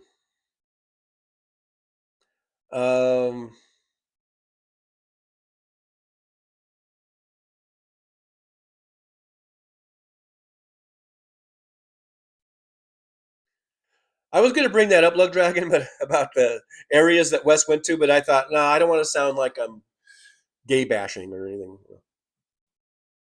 Ruben, did you meet Helena Bonham? I did a head nod, and she did a head nod back to me. She was sitting at a table with Tim And it's funny because Tim had his girlfriend, which was not Helena Bonham Carter at that time. His girlfriend was there, and she was in the movie. And it was kind of weird because there was already rumors that during the filming that he and Helena were hooking up. And then I don't know if it was after the movie. Then him and Helena became an item. They actually got together, but officially.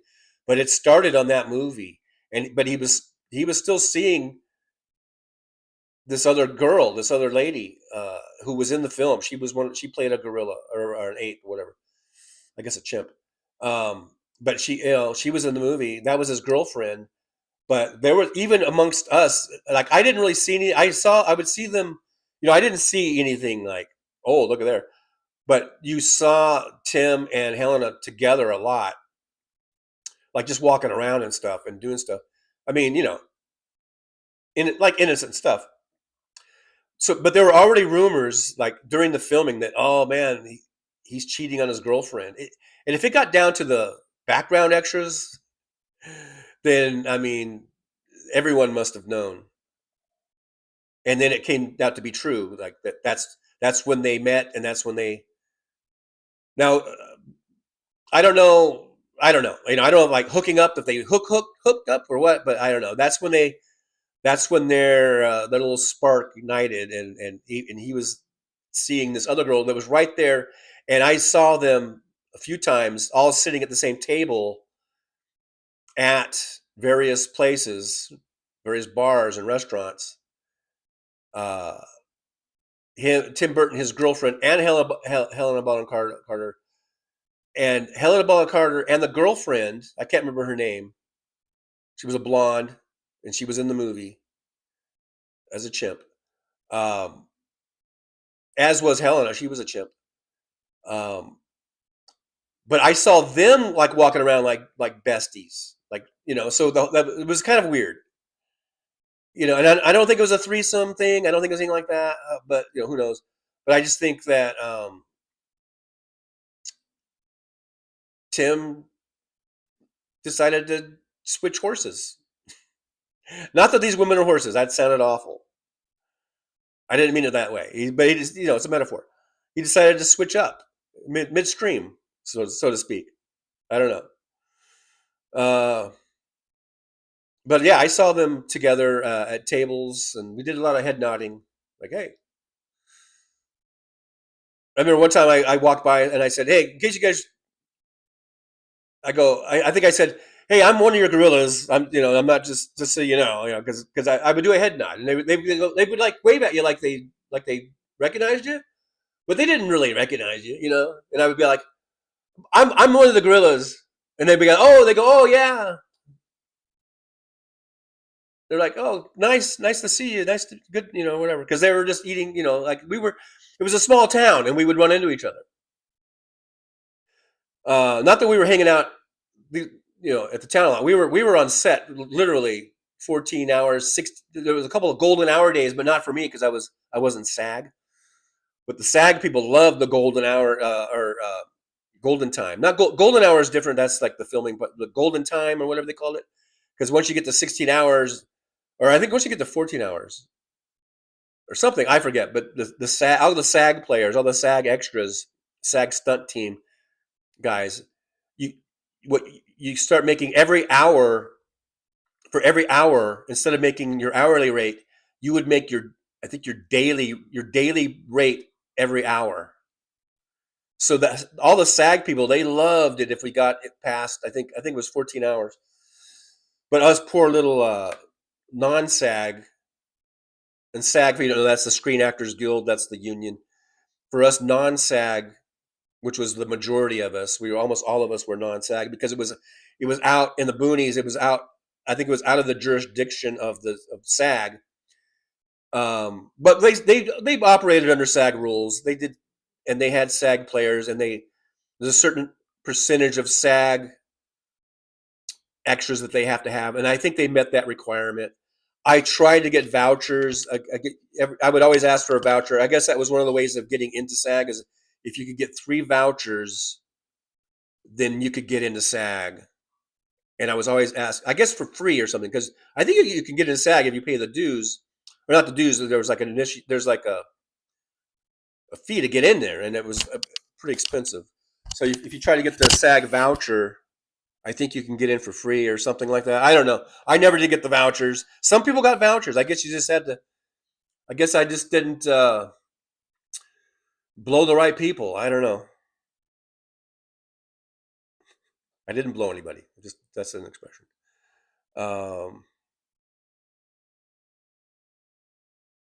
David Dog, I'd love to see the Golden Gate Bridge.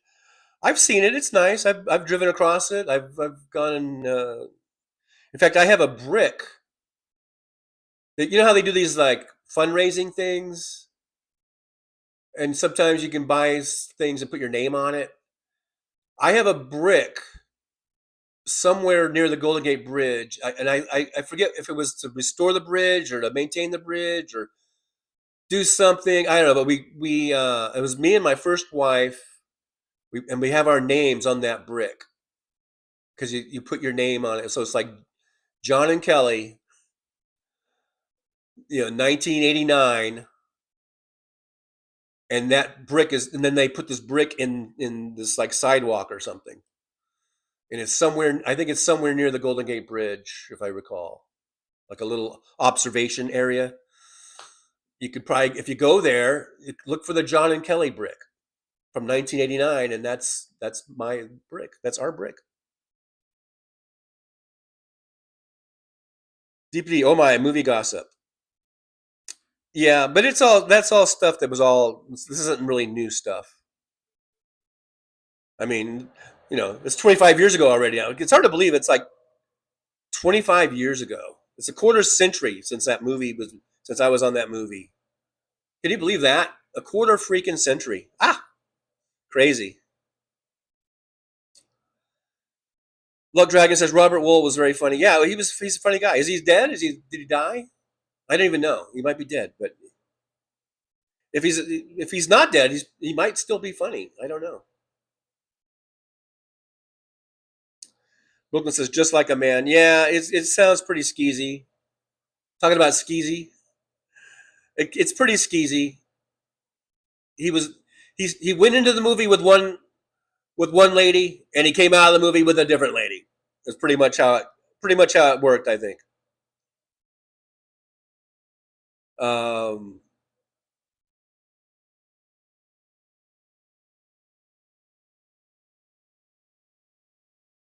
DPD says I think DPD's been Googling. I don't know. DPD says their love affair lasted for 13 years, and they had 2 children. Fun fact, Helena had an affair with Kenneth Branagh while he was married to Emma Thompson. So old Helena there, marriage is no barrier for the men she picks, I guess. Yeah, that's right. Now I remember. Now they actually had kids and shit. So at least it wasn't just like he dumped his girlfriend just so he could have a quick fling with Helena. It was actually, I think a little more serious than that. They were together for 13 years, had 2 kids together. So, at least there's that.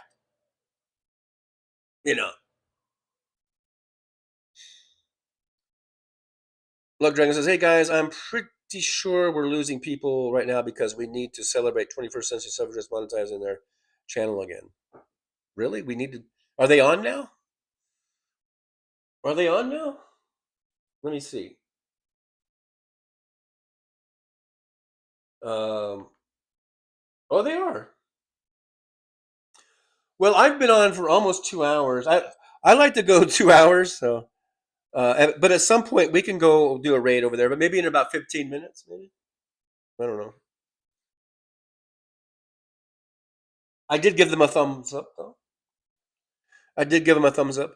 But I'm going to be on for a little bit longer, and then we can go over there. Look, Dragon says, I don't know how the hell my phone misspelled suffragette. What the actual fuck? Well, it was either the phone or it was your big fat thumbs. I don't know. So anyhow, this became a another show talking about Planet of the Apes. This has happened before, and I blame it all on Mr. Bob Newell. I think Mr. Bob Newell brought up craft services, and I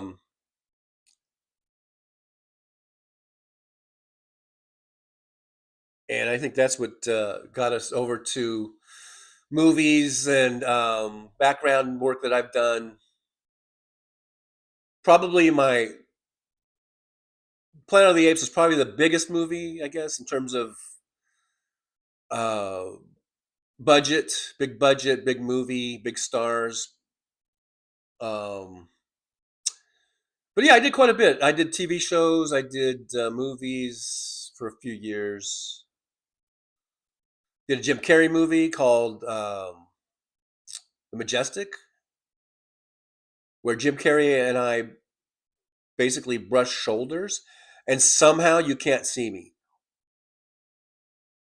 That's another thing. I don't. There's so many times where I know I'm in camera shot, and then I watch the movie and I can't even see me. And I know there's a scene. They do so many takes and so many scenes, and sometimes they do retakes and reshots. So the one that they actually used, I guess I wasn't in it, but I know that. In fact, I think there's a shot. There's a time where because that's like a crowd shot. It's like we're at this outdoor party, and then the Jim Carrey character kind of like walks through the crowd, and I'm pretty sure that there's one time where he kind of like puts his hand on my shoulder because he's sort of like coming through the crowd, kind of trying to like move people, whatever, and he kind of like actually touches my shoulder and then walks by me, and I don't think you can see my face, because I'm like, oh man, my big old fat face is going to be in this shot. And then I watch the movie and I'm like, where am I? Same thing happened with the Will Ferrell movie. The basketball movie. What was the basketball movie? Where he played a basketball player. So I think it was called Semi-Pro. Speaking of Semi-Pro, was that what? And there were so many shots where I'm like prominent right next to the main person in the shot. And I guess I know they do like extreme close-ups, and so of course I wouldn't be in that, but I thought for sure they were doing some sort of establishing shot where they would then move in, and I'm literally sitting, because there's shots where we're like in the bleachers, and I'm literally sitting right next to the character who's delivering the lines, and you can't even see me. And I'm like, what the actual fuck? I'm like, what the actual fuck? Even though that terminology wasn't around back then. It wasn't, just so you know. But still, I was thinking it. I'm like, what the actual fuck? Why am I not in this movie? How does that happen?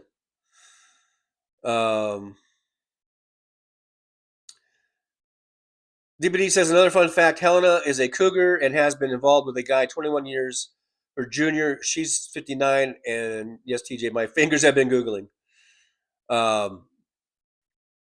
I remember I always thought she was kind of hot,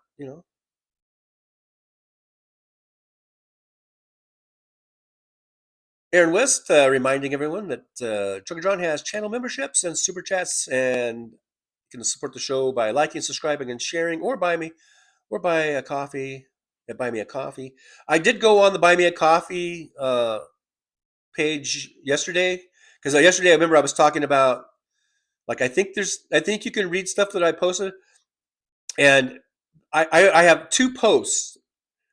Remember I said my goal was to do like a monthly newsletter type of a thing, and I've got 2 posts, and the first post really isn't anything. It's just like, hey, thanks for everybody for the support. The second post is kind of longer.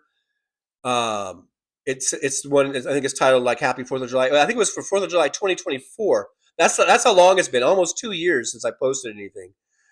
So, but I was telling people you could go there if you want to read the posts, and I think you can do that for free. I don't think you have, because they do sell memberships there to be just like we have memberships on this YouTube channel. There's also memberships for Buy Me a Coffee, but you can go on Buy Me a Coffee, and I think you can just read it for free. I don't think it's a paywall, but if you guys want to go on there, click on the post that says, I think it says Happy 4th of July. Just let me know I don't know if you think I should do more or not. If I should do more of that. Maybe that would encourage me to write. Because like I was saying, I like to write, but then I don't spend the time to do it. But maybe if I had some encouragement, maybe I would do it. So if you want to go to Buy Me a Coffee, even if you don't want to buy a coffee, even if you don't want to donate, you don't have to. I think you can just go on there and I think you can click on the I have 2 posts, and one of them is I think Happy 4th of July or something. But then it goes into it's sort of what I would do if not that I'm not trying. I don't know. I'm not trying to say this is a great article or whatever. I'm just trying to say that that's an example of probably what I would like to do, like every month. Kind of do a kind of this monthly newsletter, just talking about what's going on, our current events, things going on with our situation with Trump and everything like that. I would like to do like a monthly little thing over there on Buy Me a Coffee. So if you guys want to go to Buy Me a Coffee, and you don't have to donate, I think you can just go in there. I'm pretty sure you can just click on my things that I've posted for free, and I think you can comment. And I know I'm probably opening the door for people to go in there and then just go, "This is shit," but which I don't mind criticism as long as it's honest. So if it really is shitty, then tell me it's shitty. If it's good, tell me it's good. If you want me to write more stuff, tell me to write more stuff. If you think maybe I should not write anymore, just tell me I don't think you should write anymore. But yeah, you can go in there and check that out for free. I'm pretty sure. If you hit that Buy Me a Coffee link. And if you feel like supporting the show, you can do that there also. Luck Dragon says there's a rumor that Quentin Tarantino is trying to gather up as many dead AI characters that he can make in his last movie. He really wants to go out like Kubrick, but Kubrick died before the last. So I hope Tarantino doesn't die before the last. I hope Tarantino lives a long, long, long life. I've heard all kinds of rumors. I heard he only wants to make like this 10th movie, but then he wants to maybe go into doing TV stuff. Maybe, I don't know. And also we have the PayPal account. Thank you, Aaron, for putting that down. If you want to support the show by going over there, that'd be great. Luck Dragon says, sorry, Aaron, one day I'm going to make up for all this free content. Hey, look, liking and subscribing and sharing, donations like that, like what Brooklyn did, Brooklyn SAU with the super chat. Those are never required. But they are always very, very greatly appreciated. But they're never required, and I don't want anyone to give money if they can't afford to do it. And just being here, liking, hitting the like button, subscribing, and sharing and commenting, those are great ways of supporting the show too, and they're free. And so I appreciate Luck Dragon coming in here just as much as anybody else. So thank you so much. Let's see. Leave Me Alone says, welcome to Driver. So I guess Leave Me Alone just became a member. So thank you so much, Leave Me Alone. I do appreciate you. That's always a great way to support the show if you can do so. I think the membership start as low as $1.99 a month, if I'm not mistaken. So yippee, going out to Leave Me Alone, and thank you so much. Thank you so much for that. Appreciate you. Stony Baker, MD, says, cheers, TJ, you beast. Cheers back at you. Cheers. As I drink my coffee.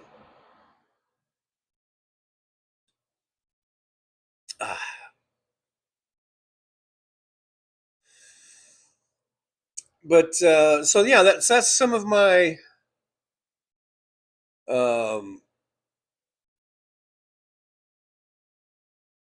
I guess some of my stories about being a background extra. I was a background extra. I did it for a few years, I was hoping to get into SAG. I wasn't sure exactly how it worked at the time. I knew that there was something about if you got what they called vouchers, if you got 3 vouchers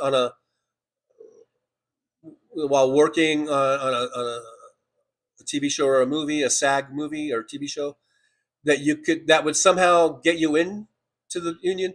But I don't think that's the only way. I think you could have just gone down to the SAG office down in Hollywood, and I think you could just pay. I don't think you need the vouchers, but maybe I'm wrong. Maybe I'm misremembering. I don't know. There was something about you had to get these vouchers, and I never got the vouchers. But I wonder if you could just go down and go, hey, I want to be in SAG, but I think it costs money to get into it, like a couple grand or something. And I think that's why they would give you the vouchers, because that would cover the fee to get in. I don't know, but I would have liked to have been a SAG extra, and there are people that make a living off of that. Being a non-union extra is you're just making minimum wage basically. You're not making anything. But if you're in SAG, they can make pretty good money, and people could actually raise a family and buy a house off of being a SAG union, a SAG extra.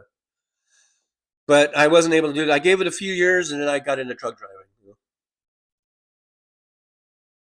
And then I even did it when I was as a truck driver. Like there was a couple of years where I wasn't on the road. I was doing just some local truck driving, and I was able to do some background work there during that time.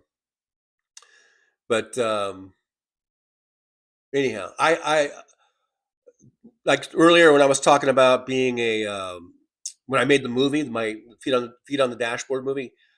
That's some of the most fun I've ever had, and that's some of the happiest I've ever felt in my life. And it kind of equates to when I played football. I was happy playing football. I loved playing football. I wasn't that good at it, but I enjoyed it because I was not a very athletic person. I'm not a very good athlete, but playing football, playing defensive line was one of the things that I found that I had some proficiency at. I was able to strap on the pads and knock into people and not get knocked out myself. So I had that. That was my one little talent. So I played football, and I was really happy playing football, even though it was hard, even though it was side splitting. There was, as far as like pain, there's lots of pain involved as far as the conditioning and the workouts. But I loved it. I loved football. I did love it. But then when I became a background extra, I loved doing that too. And I loved being involved, even as an extra, which the extras are really like the bottom of the bottom when it comes to a movie crew. I think in the past, extras were probably treated really poorly. I think by the time I got into it, I think the extras were treated a lot better. I just heard stories like some old horror stories and stuff, but when I was doing it, it was pretty good. We were treated pretty well, I think, for the most part. But still, the extras are really the bottom rung of, even though they are pretty important, especially then. Now I don't know if you can get away with CGI and AI and stuff, but even being on the bottom rung of the totem pole, I loved being involved and just being there and watching these movies be made, watching the directors and watching the crew, watching how they made these movies, how they shot these scenes, how they did establishing shots, and how they did coverage. Like a back and forth of a conversation. They would do one side and then shoot the other side, and how they did all these setups. All these different setups, and I would watch all that shit. Like, to me, that was like my little film school, and I loved it. And I really loved it. And then when I made the film Feet on the Dashboard in 2012, like I said, 8.5-minute movie. We shot, I think, a total of maybe 3 or 4 days. The bulk of the movie we did it in one day, and then we had a couple other days where we did some other stuff. 2 or 3 days of some little pickup shots and the stuff of if you guys watched it, the male character being walking out across the dry lake bed. That was shot on a separate day, just him. Anyhow, that is such a happy memory. Those are some of the happiest memories of my life. You know, playing football, being a background extra, which is the bottom rung of a movie, and directing and making this little 8.5 minute movie that, is nothing. It's a nothing movie. Those are the three. And as a football player, I never went anywhere. I never had a chance. I did have sometimes, dreams of at least getting to an NFL tryout. But come on, there's no way I was ever going to be an NFL player. I was never good enough to be an NFL player. But I was, but still, those are like the three things in my life, besides my kids, of course, and having my kids were joyous, and being there for their births, watching them come into the world, and being with my kids. That's the greatest times of my life too. My daughter's wedding I had last year, great. It was just amazing day. But as far as like, I guess my vocation or my things that I did, being a football player, even at a low level, being a background extra, that's bottom of the rung. Making this 8.5 minute movie, which I think cost me $300 to make, total low budget, independent, nowhere, nothing movie. But those are like some of the three, happiest memories of my life. And hey, doing this live stream makes me happy, and being here with you and spending time with you guys makes me happy. This is some of my happy times too. So thanks for being here. Thanks for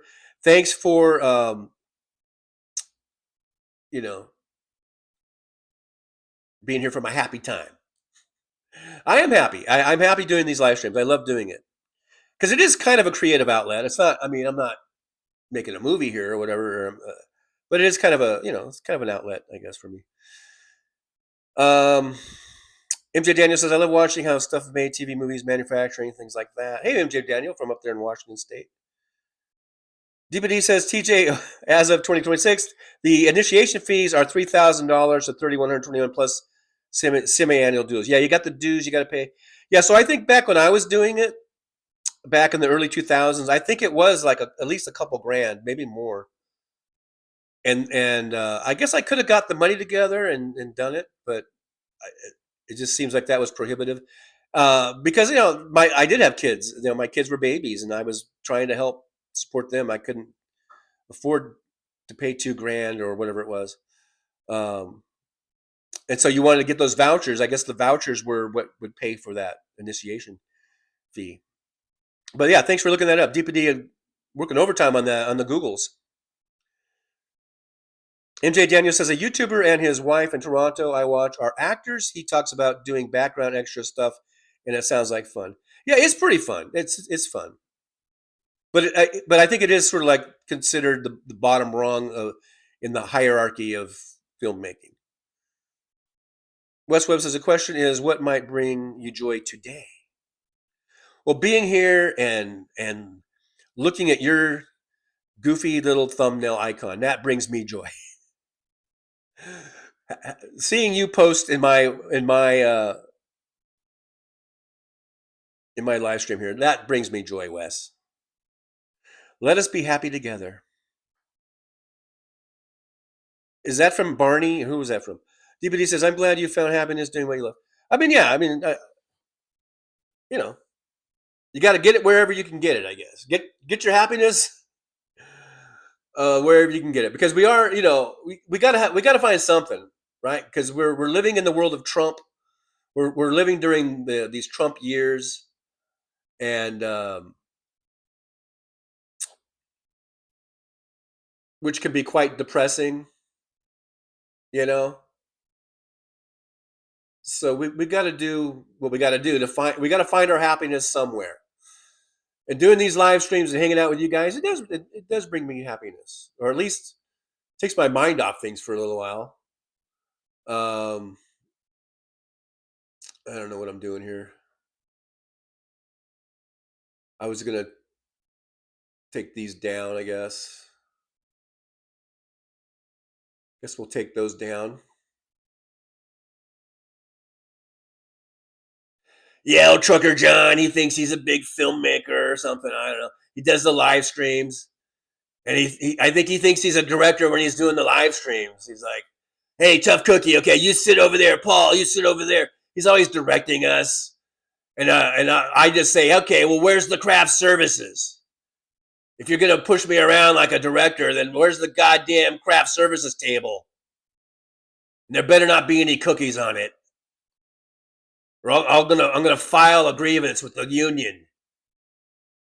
It's in my rider. No fucking cookies on the craft services table. You got it? It's like if it's like cannibalism or you think I'm a cannibal or something? Yeah, there better not be any cookies on that craft services table when I'm working around here. Or there's gonna be hell to pay. That's right. Mr. Big Shot, you want to be Mr. Big Shot director? Well, here's some big shot problems. You're about to get served, mofo, if you try to serve up some cookies on the craft services table. You will have hell to pay, my friend.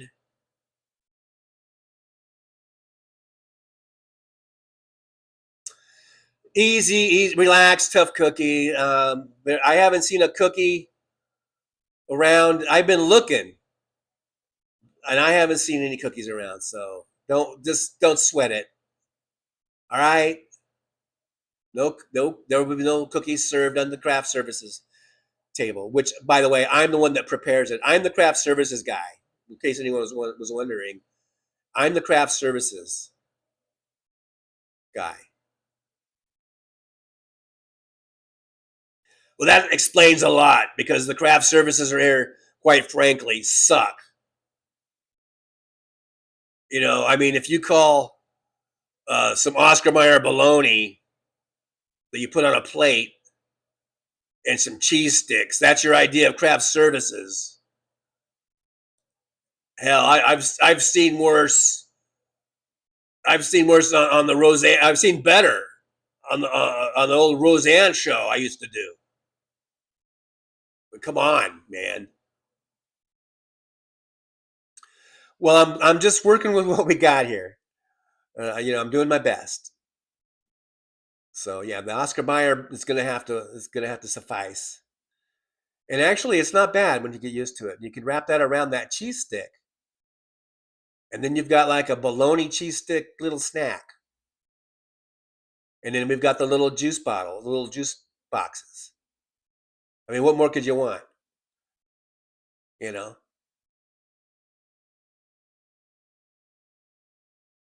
Next thing you know, you're gonna be just handing out some Lunchables or something. Is that what it is? Sounds like you're just making Lunchables for the craft services table.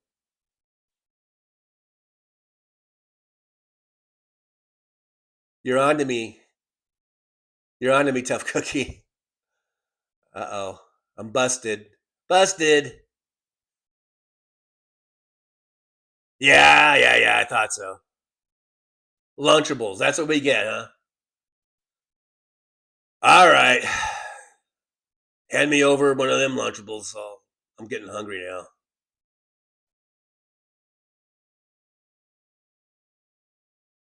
Wait till the show's over. We're almost over. It's almost over. Anyhow, guys, thanks for being here. I appreciate you. And scene. Thank you, Tough Cookie, Paula the Purple Beard guy. They're here today. Yesterday, they took off. They just took off, but they're back. Anyhow, guys, if you haven't subscribed, please hit the subscribe button. We are trying to get to 5,000 because when we hit 5,000, if there's anyone here that's new and that doesn't know what happens, when we get to 5,000 subscribers, it's going to be 5K Hennessy Day, 5K Hennessy Day, 5K Hennessy Day, 5K Hennessy Day. I've got a little bottle, 375 milliliter bottle that we found out the other day of Hennessy cognac. It's a fine cognac. I'm going to bust it open and drink it, and I'm going to get all Pete Hegseth on your asses when we get to 5,000. So please subscribe if you want to see that debacle, or do whatever you can to help bring subscribe or new people in to subscribe. Like, share, comment. If you see my videos around in your feed, go ahead and give it a click, give it a whirl, give it a thumbs up, make a comment. 8 words or longer, right here is the thing that gets things out in the algorithm, so that we can get the old 5K Hennessy Day. That would be so nice to get the 5K Hennessy Day. But yeah, thanks for being here. I guess what we will do, if you guys want to, I'm going to end the show in a couple minutes here. I'll put the link over for the 21st century suffragettes. They should do, I know that 5 Eggs and all those, they do they make lots of songs. They should do one if they can, like a parody of 21st century, the old, who did the song? I know Luck Dragon must know, and I love that song. Who did the song 21st century? Schizoid Man. 21st century Schizoid Man? Is that what it's called? Right? Which is a great song. They could do a parody of that and be like 21st century suffragettes.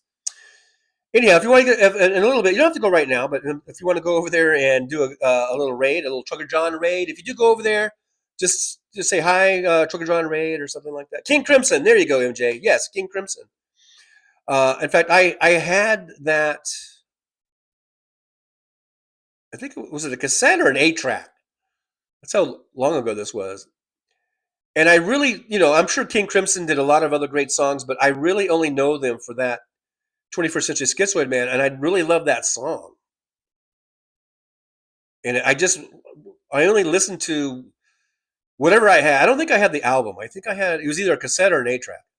And I think I just would listen to that song over and over again. And then, you would listen to the rest of the album, but I really just listened to it for that song. Big Hook, what up, peeps? Hey, Big Hook, we're about ready to end the show. About ready to send everybody over to 21st Century Suffragettes. And if you go over there, please say Trucker John Raid or something. Just to say, just to let them know that I'm helping them out and as best I can and sending people their way. Because they have a cool show. They have a really good show. Right now you got Diane and Benny Loco and Ginny on. I got them on my TV. I gave them a thumbs up and everything. So there. Put that in your pipe and smoke it. All right, guys. So we're looking about to end the show here. Only thing left to do is the words of wisdom. For anyone that's new here or hasn't been here before, I always end the show with some words of wisdom. And these are things people like to write down, so you might want to get a paper and a pen to write it down. Before I do that, though, just a reminder, next scheduled show, I guess, would be Tuesday at 9 a.m. Pacific time, unless I do some impromptu, and I've been doing that kind of a lot lately, too. So hit that notification thingy, and maybe that will let you know. The notification thing is kind of iffy, but anyhow. So I'm barring any impromptus, the next regularly scheduled show will be Tuesday, 9 a.m. Pacific time, right here on YouTube. Trucker John channel. Make sure you come back. Make sure you watch. MJ Daniel says, April Wine did a cover. Yeah, I think I remember them doing a cover, or at least doing a mishmash. Didn't they just sort of do like a mishmash? Or maybe I'm thinking of a different song they did. It seemed like it had like Jumping Jack Flash and Beatles, like Day Tripper or something. April Wine was weird but good. I had that one. I had their cassette tape, and that was really great. It's a bunch of great songs on that. Anyhow, DP says, thanks, TJ Mods. Enjoy the rest of your weekend. Thank you, DPD, for being here. I appreciate you. Thank you. We had Brooklyn, was it Brooklyn SJU with our loan super chat. Again, yippee going out to Brooklyn for the $2 super sticker. Thank you so much for that. Leave Me Alone became a member today. So again, thank you for that. Leave Me Alone for that. I do appreciate you.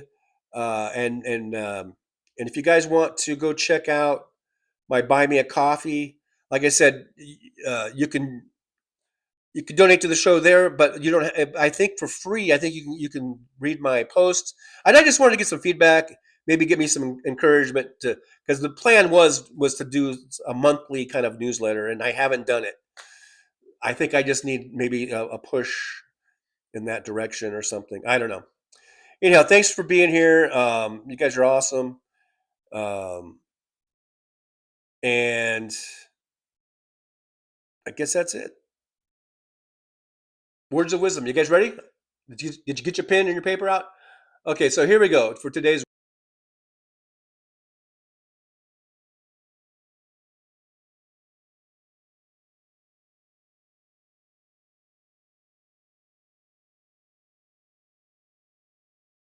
Well, it's time to say goodbye.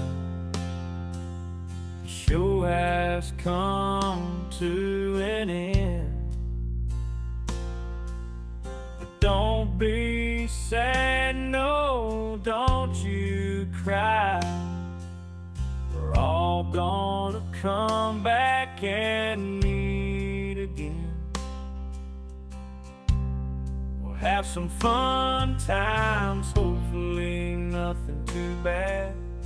We might talk about war crimes, might talk about Baghdad. I doubt we'll talk about door chimes, but if we did, I'd be only too glad. So hasta la vista, baby. The show is over, but could I ask you maybe to take a shower? No, that's not what I meant, but I couldn't think of anything to rhyme with over.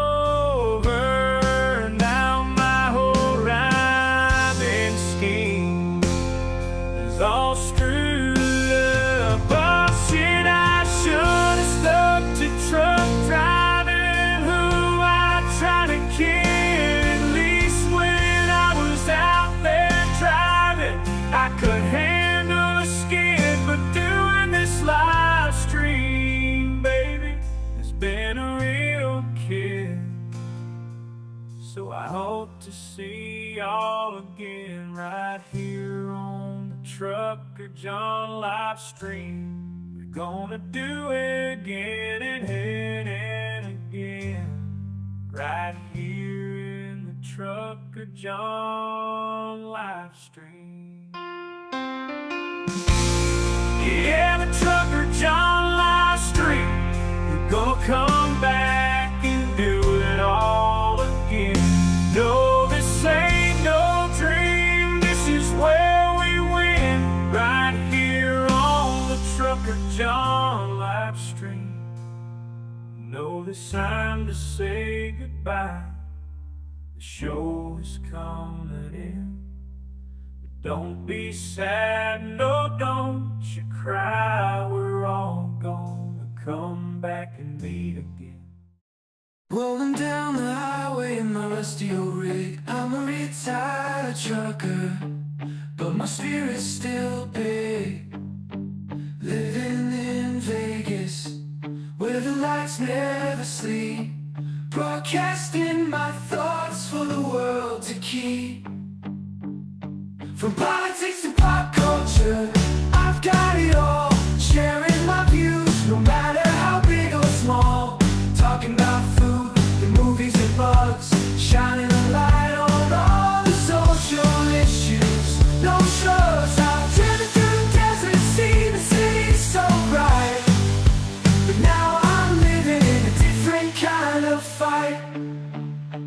From my apartment in Las Vegas, I hold the key, exploring the world through my live stream for free.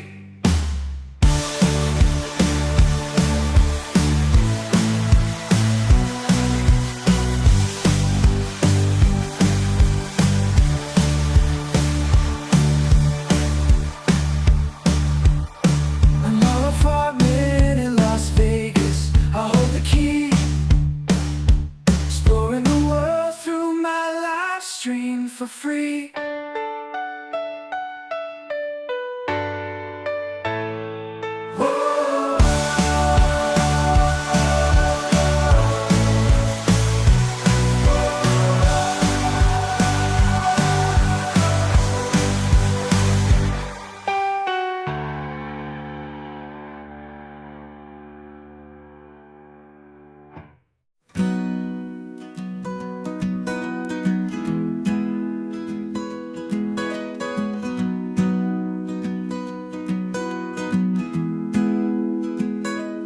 So you want to take a trip down Paradise Road, but it ain't that pretty, it ain't paved with gold. Everybody's got the dirty little secrets, everybody's got some things unknown. But if you ain't real careful, baby, it'll cut you down to the bone.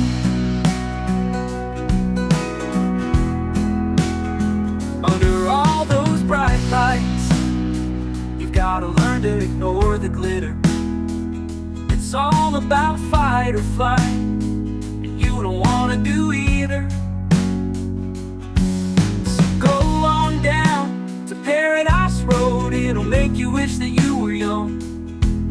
But all it'll do is make you feel old and regret trading in your love for lust. It's all just a big charade, it's all just one big game, and it ain't about love. It's all about the thrills, it's about staying in the hunt, it's about going in for the kill. So head on down to Paradise Road, that's where your friends are now. They're the people that nobody knows. So go ahead and make your big show. So live it up on Paradise Road, just don't let anyone know.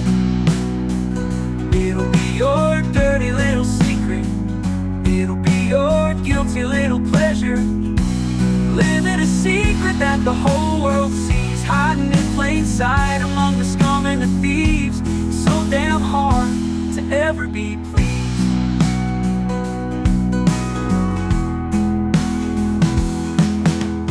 Everyone wants to live the good life, everybody wants a piece of paradise.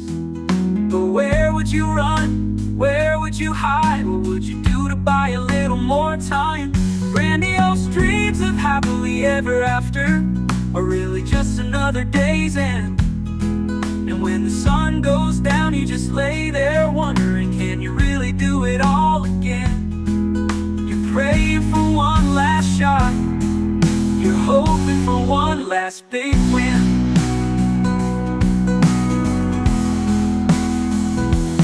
Paradise Road is calling, so you better hurry along. Paradise Road is calling, so you better hurry along.